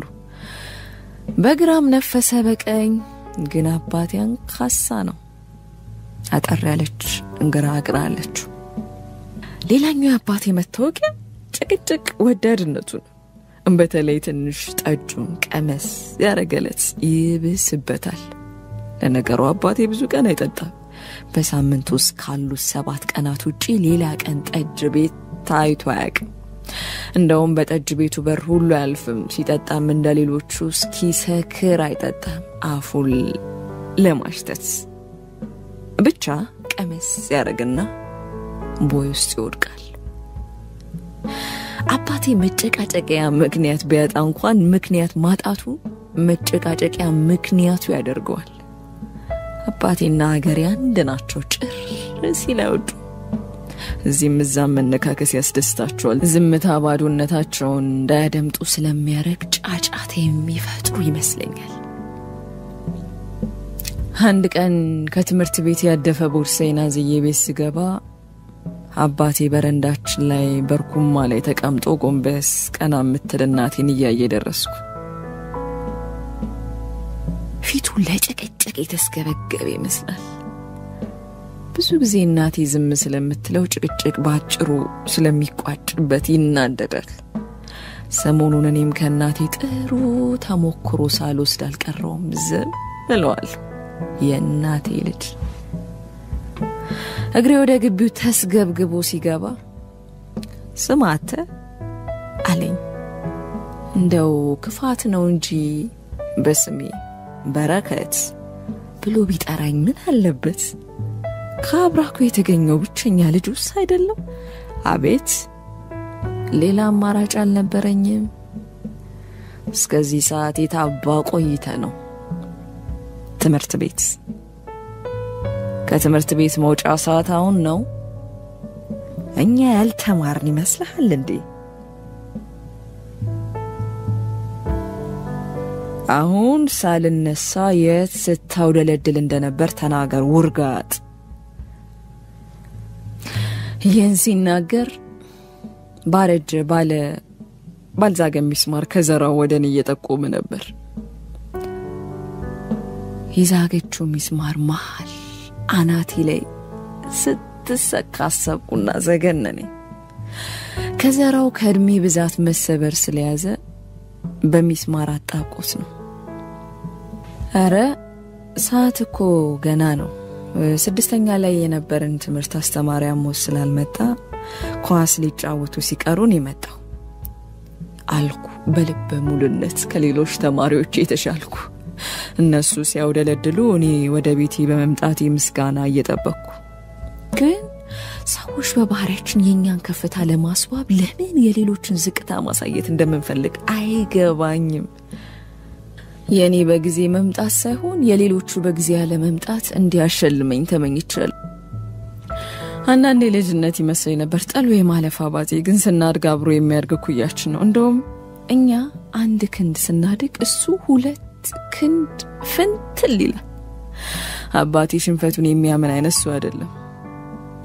እሺ ይሁን ጥሩ አረክ የሚሉ ቃላት ለሱ ተሸንፈሃል፣ ካንተ የተሻለ አለ ማለት ይመስሉታል። ባዶነቱን በጩኸት ለመሸፈን የሚዳክር አይነት ሰው ነው። ለግማሽ ደቂቃ ያህል ሲያስብ ቆየና እናንተ ስለምን እንደ ጓደኞች አትጫወትም? እኔን ክፉ አባት ለማስባል ነው አለ። የጭቅጭቅ ሱስ ኖሮበት እንጂ ለምን አትጫወትም ይባላል። ዝም አልኩ። መልስ የለም። ምን ይዘጋሃል? መልስልኝ እንጂ። ዝም። አንተን እኮ ነው ባለጌ፣ ውርጋት፣ ቆሻሻ። ዝም።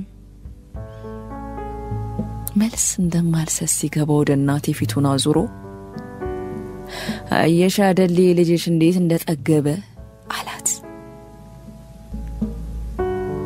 ይጥገባ ቢጠግብ የእናቱን ቂጣና ሽሮ በልቶ ነው።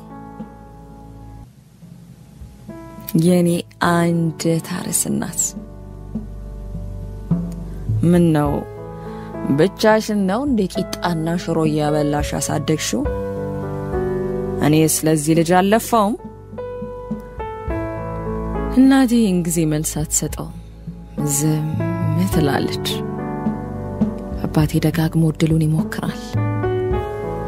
አልሆን ሲለው ከጉዛውያኑ ጋር ይነታረካል። ይሄን አጥር ባለፈው አይደል እንዲያሳጠርኩት? አጥሩ ምን ገነጠለው? አጥሩም ዝም ይለዋል። ይሄን በረንዳ ማን ነው ቆይ የሚቆፍረው? ዝም። አንዳንድ ቀን ማታ ደግሞ እራታችንን በልተን እንዳበቃ ስማ አንተ አለኝ ቆጣ እያለ። ስሜን መቼም ላለመጥራት የማለ ነው የሚመስለው። እሺ የስሜ ሲቅር አይጥረው፣ ቁጣውን እንኳን ቢቀንስልኝ ምን አለበት? አቤት። መጽሐፍቶችንና ደብተረን ይዘና ዛሬ አስጠናሃለሁ አለኝ።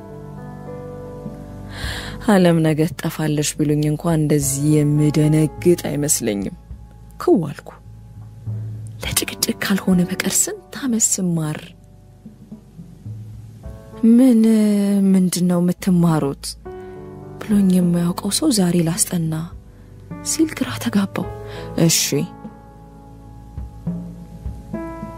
ብለውስ ምኑን ከምኑ አርጎ ሊያስጠናኝ ነው? የበላንበትን ትሪ የምታጥበው እናቴ በጎንዮሽ ስመለከት ፊቷ ይሳቅ ደመና አዝሎ ተመለከትኩኝ። ምን ታርግ?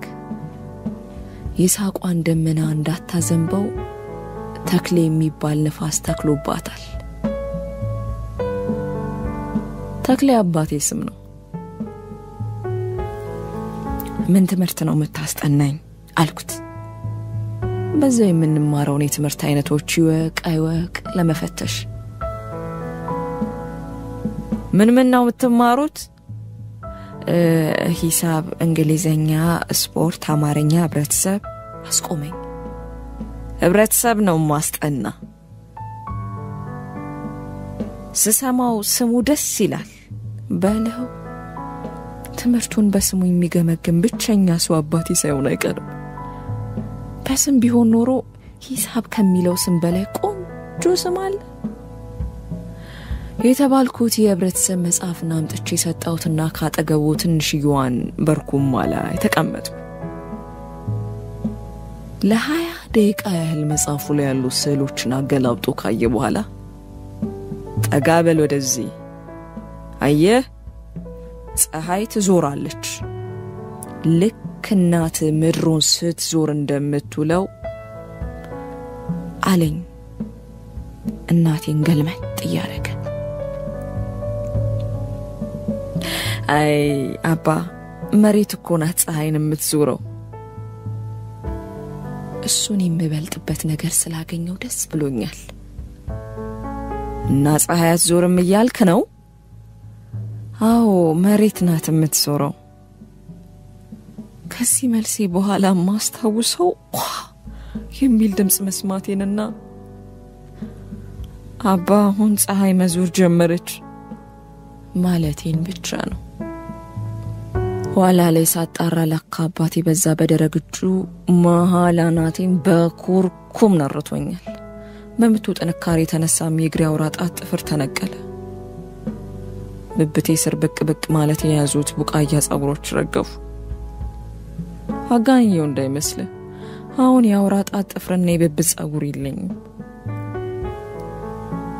የሆነ ያልሆነውም እየሆነ አደኩ በአባቴ ምክንያት ትዳርና ሚስት የሚባል ነገር ሁሉ እያስጠላኝ አደኩ አንዳንዴ እናቴ ሁሌ ዝም ስለምትል ከአባቴ ጭቅጭቅ ጋር ተዳምሮ ይሆን ያጠፋችው ጥፋት እንዳላስባለሁ እኔም እንደ አባቴ ባልቦን ጨጫቃ መሆን ይመስለኛል እናቴም ይህን ሐሳብ አጠናክራልኛለች ሁሌ የሆነ ነገር አድርጊልኝና ካልኳት መልሳ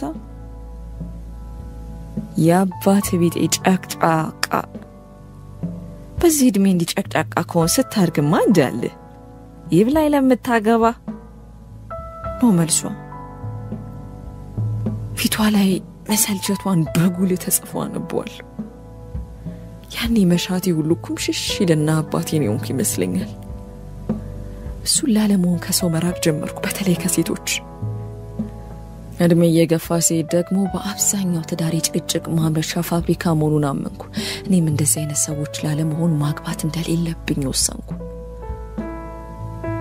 ጊዜውን ዙዋ ነው ዘውትር ፈሳሽ የማይደክም የማይቆም እኔም አድጌ ተመንድጌ ከአዲስ አበባ ዩኒቨርሲቲ መጀመሪያ ዲግሪን ይዣለሁ በአንድ የግል ድርጅትም ውስጥ በጥሩ ደሞዝ እያገለገልኩ ነው እዚያ አዲስ አበባ ውስጥ ፈረንሳይ አካባቢ አንድ ክፍል ቤት ተከራይቼ መኖር ከጀመርኩ 3 አመታቶች አልፈዋል የተከራየሁበት ግቢ ውስጥ የምንኖረው 4 ሰዎች ብቻ ነን እኔ የቤቱ ባለቤት ሻለቃ በጋዝ ሚስታቸው ወይዘሮ ማንጠግቦሽና ልጃቸው ኤደን ማለቴ ኤዱ የኤደን አባት ሻለቃ በጋዝ በጣም ኮስታራ ናቸው ግቢያቸውን ተከራይቼ 3 አመት ሙሉ ስኖር ደናዋል ወይም ደና አደርክ እንኳን ብለውኛ ያቆም ብቻ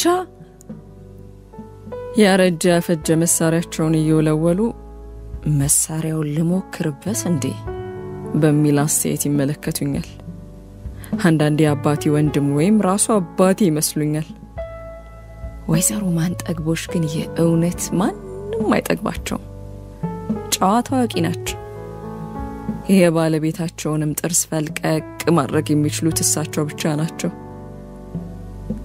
እነሱ ቤት ለባል ቡና ስንጠጣ ባለቤታቸው ሻለቃን አንተ እያሉ ሲያወሩ ሰምቼ በድንጋጤ ትን ብሎኛል ይሄው ከዛለት አንስቶ ቤታቸው ከሄድኩ ሻይ እንጂ ቡና እንዳልጠጣ ተወስኖብኛል ልጃቸው ኤደን ደግሞ እንደ ኤደን ባህር ጸጥ ያለች ናት ቁጥብ በተለይ ሻለቃ አጠገቧ ካሉ እንኳን ከሰው ጋር ቀርቶ ከራሷ ልብ ጋር አትወራ ቢበዛ እሺ የሚል ቃል ካንደበቷ ቢፈልቅ ነው ታዲያ በዝምቷ ውስጥ ብዙ ድምጾችን እንሰማለን ሰው የመራብን ድምጽ ብቻዬን ነኝ ድረሱልኝ የሚል ጩኸት ከለታት አንዱ ቀን ታዲያ የሻለቃ ወንድም ስለሞቱ ሻለቃና ወይዘሮ ማንጠግቦሽ ራቅ ወዳለ ሀገር ይሄዳሉ ሻለቃ ሚዛንለት ለመጀመሪያ ጊዜ አወሩ ስማ ልጅ በረከት ናስቲ ወዲ ድምጻቸውን ሰለሉብኝ። አቤት ሻለቃ፣ ዛሬ ቤት በጊዜ ግባ፣ ወንድ የለም ብሎ የማንም ወንበዴ ግቢን እንዳይደፍር፣ ኤደንንም አጫውታት አሉኝ። በቃ አቅፌ ብስማቸው ደስ ይለኝ ነበር። ምርና ሰማይን ሰጥቻለሁ ቢሉኝ እንኳን እንደዛ አለት የምደሰት አይመስለኝም። በቆምኩባት ሆኜ የሻለቃ ሌሎች ወንድም እህቶች የወይዘሮ ማንጠግቦች ዘመዶችም ጭምር በየቀኑ እንዲሞቱ ችግር የለም ሻለቃ፣ እዚህ ያለውን ነገር ለኔ ተውት አልኩ። አስታውሳለሁ ቀኑ ሐሙስ ነበር። እውነትም ሐሙስ የቀን ቅዱስ። እስካሁን ድረስ ሐሙስን አከብረዋለሁ። ለኔ ረፍት ቀኔ እሁድ ሳይሆን ሐሙስ ነው። ወደ መስሪያ ቤት ደውዬ ለቅሶ እንዳለብኝ ተናገርኩና ግቢው ውስጥ ከኤደን ጋር መዋል ጀመርኩ።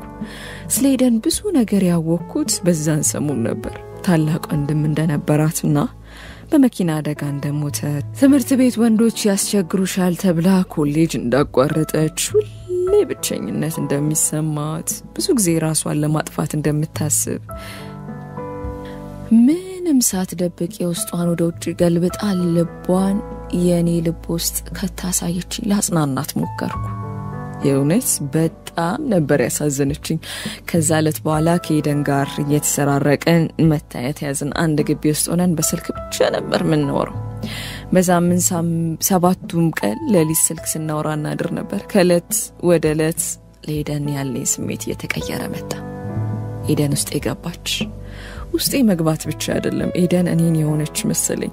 ኤደን በአጋጣሚ ሳላያት ከዋልኩ እናቱ እንደሞተችበት ሕፃን ያደርገኛል። ስራ የሚባል ነገር ያስጠላኛል። የምተነፍሰው ኤደን የተባለች የግሌ ኦክሲጅን ስላለኝ ይመስለኛል። በርግጥም ኤደን ኦክሲጅኒ ነበረች። በደም ስሬ ውስጥ የሚዘዋወረው ኤደን የሚል ስም እንጂ ደም አልመስላለኝ። ልቤ በደቂቃ 72 ጊዜ ምስሏን ወደ ስሮች የሚረጅ ይመስለኛል። በቃ ኤደን ራሴን አስነስታኝ እኔ ውስጥ ነገሰች። የግል ዓለሜ ፈጣሪ ሆነች። ለነገሩ ኤደንም እንደ እኔ ሆና ነበር። ባዶነቷን በኔ የሌሊት ስልክ ደፈነች። አሰልቺ ህይወቷን በኔ ፍቅር አጓጊ ያረገች። ተስፋ ቢስነቷን የፍቅር ተስፋ ፈነጠቀችበት። በቃ ሷኒን እኔ ሷን ሆነን የፍቅር ነፍስ አንሳፉ ባሩ መሃል ላይ አጋድሞናል። መውጣት የማንችልበት ቦታ አርሶናል። እኔ ለሷ እሷ ለኔ መሳሳትና መጨነቅ ይዘናል።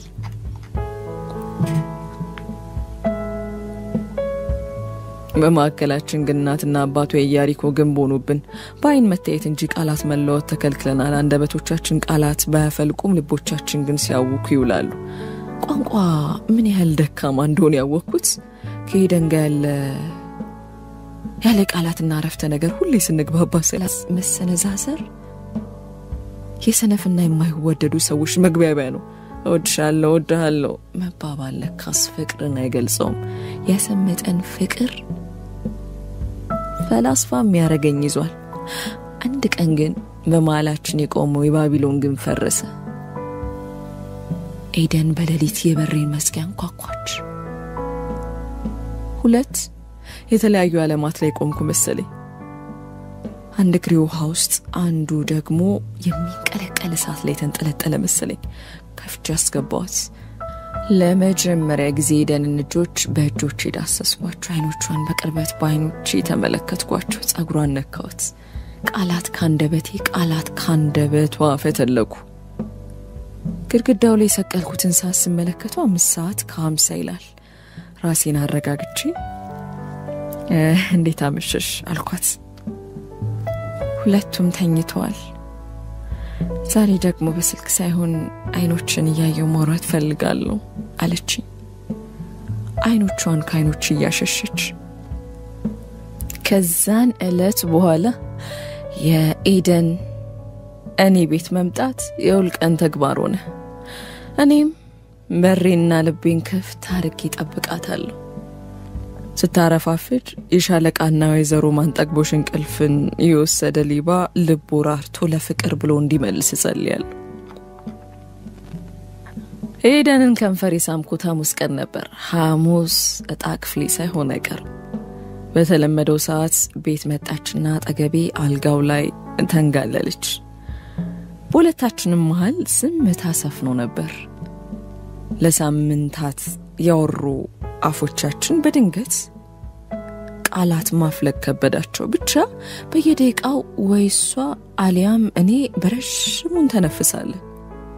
ማምሮቻችን እናወጣለን እናወርዳለን። ብዙ ጠበቅኩ፣ አዲስ ነገር የለም። ዝምታውን በድፍረት የኤደንን ከንፈር በመሳን አባረርኩት። ከዛለት በኋላ ሳንላቸው ከንፈሮቻችን ይሳሳባሉ። የምናወራበት ጊዜ እንኳን እስክናጣ ከንፈሮቿ ውስጥ ይከስማሉ። የሚገርም ነው። ለካ ከሄዱ ጋር ለመጀመሪያ ጊዜ ወሲብ የፈጸምነው ሐሙስ ቀን ነበር። አንተ ልጅ ሐሙስ ላይ አስጠንቁለውሃል እንዴ እንዳትሉኝ፣ የድል ቀኔ ነው። እንደለመደችው በሰዓቷ ከተፋለች። እንደሌሎቹ ቀን ግን ያስለመደችኝን ቱታ ለበሰችም። ስስ ሮዝ የሌሊት ልብሷን ብቻ ለብሳ አልጋዬ ላይ ተጋደመች። በልብሷ ውስጥ የተሰቀሩ ጡቶቿን ስመለከት ኤደንን እስከዛሬ ማላቃት መስሎ ተሰማኝ። ይባስ ብሎ በስስ የሌሊት ልብሷ ውስጥ ያረገችው ነጭ የውስጥ ሱሪ ፓንት ቁልጭ ብሎ ይታይ ነበር።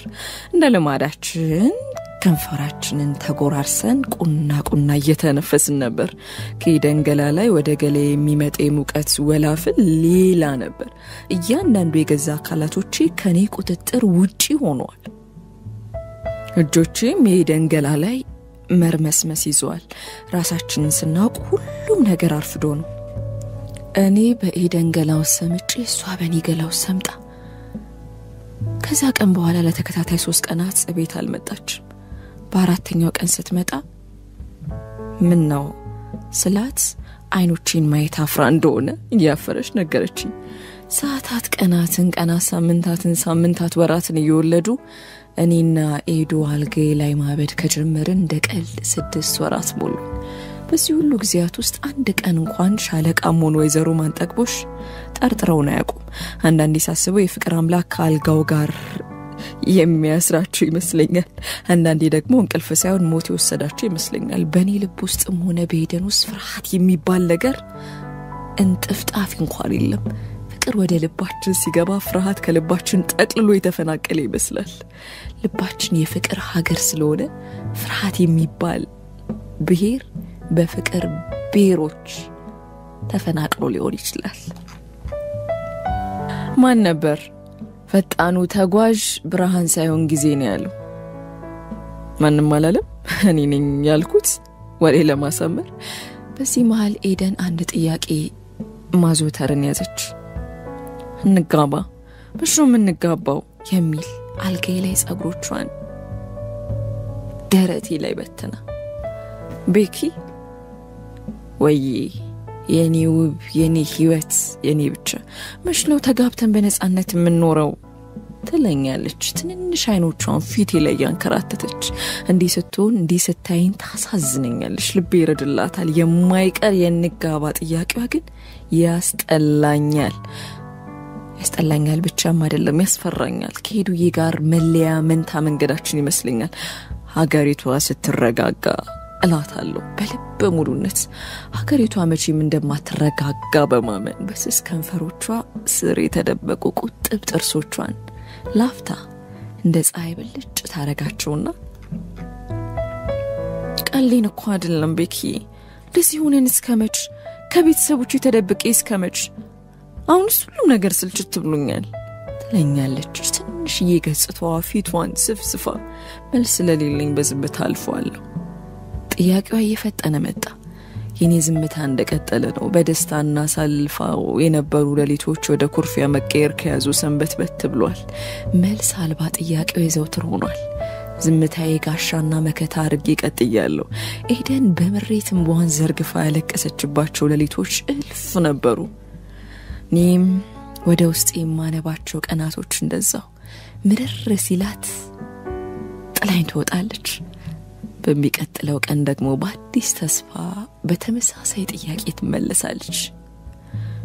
ኤደን ናፍቆ የነበሩ አይኖቼ እሷን ይል የነበረ ልቤ መምጫዋ ሲደርስ መጨነቅ ይዟል። በፈገግታ ይቀበላት የነበረው ቤቴ ሰቆቃ ሰፍሮበታል። ፍቅራችንን የተመለከቱ የነበሩ የቤት ዕቃዎች በነፈሰው ንፋስ ቀረ ተሰኝቷል። ረፍት አልባ የነበሩ አልጋዬ ዝምታው ያስፈሩ ይመስላል። ከዕለት ወደ ዕለት ከኤደን ጋር የነበረው ክፍተት እየፋመ ሄዷል። አንጋባው በሚል ጥያቄ የሚጀመር ጭቅጭቅ ስሩን ሰዶ ቅርንጫፎች አፍርቷል። ቀን በቀን ትመጣ የነበረው በሁለት ቀን ሆኗል። እየቆየ በ3 ቀን በ4 ቀን እያለ ኤደን ሙሉ በሙሉ ከቤት የቀረች ትመጣለሽ በሚል ተስፋ በጠብቃትም ኤደን ግን እንኳን ቤቴ ውስጥና ግቢ ውስጥ እንኳን አላያትም ነበር። በቃ ኤደን ከኔ ሸሸች። ስደውልላት አትደውልልኝ፣ የምትወደኝ ከሆነ ለአባባሽ ማግሌ ላክ ብላ ስልኳን ዘጋችብኝ። ነገር ዓለሜ ሁሉ ተገለባበጠብኝ። እንዲህ በልጅነት የዘራሁት ፍሬ አድጎ ዛፍ ሆኖ መራመድ እየከለከለኝ 5 ወራትን አሳለፍኩ። ኤደንን የማያት ስራ በሌለበት ቀን ብቻ ከቤት ወይ ውሃ እንድትቀዳ ካልሆነ ግቢውን ስታጸዳ ብቻ ነበር። አስታውሳለሁ ቀኑ ሐሙስ ነበር። የበሬ መዝጊያ ተንኳኳ። ኮራት በኋላ ለመጀመሪያ ጊዜ መሆኑ ነው በሬ ሲንኳኳ። ውስጤ ለምን እንደሆነ እንጃ ሲሸበር ይታወቀኛል። ካልጋዬ እስከ በር ያለው ስንዝር የማይሞላ ባዶ መሬት ከአዲስ አበባ እስከ ሀገሬ ጅማ ያህል ራቀኝ። በሩን ስከፍተው ወይዘሮ ማንጠግቦች ነበሩ። ገጽታቸው ላይ ያልፈነዳ ደስታ ይነበባል። ጥርሶቻቸው ቀድሞ ማውራት ይዘዋል። እንደውም ከፊት ያሰለፏቸው ሰራዊት ይመስሉ ነበር። ደህና ዋልክ ልጄ አሉኝ። ገና በሩን እንኳን በቅጡ ሳልከፍተው ደህና እንዴት ዋሉ ማዘር? ደህና ነኝ አንድዬ ይመስገን ብለው ሁለት እጃቸውን ከፍ አድርገው ፊታቸውን ወደ ላይ አንጋጠው አንድያቸውን ተመለከቱ። አስከትለውም አንድ አነስ ያለሽ ካርድ አቀበሉኝ። እንግዲህ ወገብህን ጠበቅ ብለውኝ ጥርሶቻቸውን አስቀድመው ወደ ቤታቸው ሄዱ። በሬ ላይ እንደቆም የሰጡኝን አነስተኛ ካርድ እያገላበጥኩ መመልከቱ ያስኩ። የልቤ ምት በፍጥነት ሲጨምር ይታወቀኝ ነበር። የቆሙ እግሮቼ መዝለፍለፍ ይዘዋል። አይኖቼ ብዥታን እንጂ ሌላ ነገር መመልከት ያቆም ይመስላል። ራሴ እንደምንም ለማረጋጋት ሞከርኩና የአልጋዬ ጫፍ ላይ በመሆን በረሽሙ አየር ወሰድኩና መልሼ ወደ ውጭ ላኩት። ወይዘሮ ማንጠግቦሽ የሰጡኝ ብጣቂ ካርድ የተራራ ኃይል ከብዶኛል። እንደምንም ማልኩና ላዩ ላይ ያለውን ጽሑፍ በለሆሳስ ማንበብ ያስኩ። የማክበር ሰላምታችን ያቀረብን የልጃችን የወይዘሪት ኤደን አበጋዝና ያቱ ታሪኩ ማን ያዘዋል ለጋብቻ ስነ ስርዓት የሚካሄደው የፊታችን ጥር 20 ከዚህ በላይ ማንበብ አልቻልኩም። ውስጤ የማላቀውን ጩኸት ማሰማት ያዘ። ጫጫታ ንትርክ ሰጣ ገባው ለጉር ነበር። የውስጤን ጩኸት በውጭው ጩኸት ለመሸፈን ራዲዮን ድምጹን ከፍ አድርጌ አንድ ጣቢያ ላይ ከፈትኩት።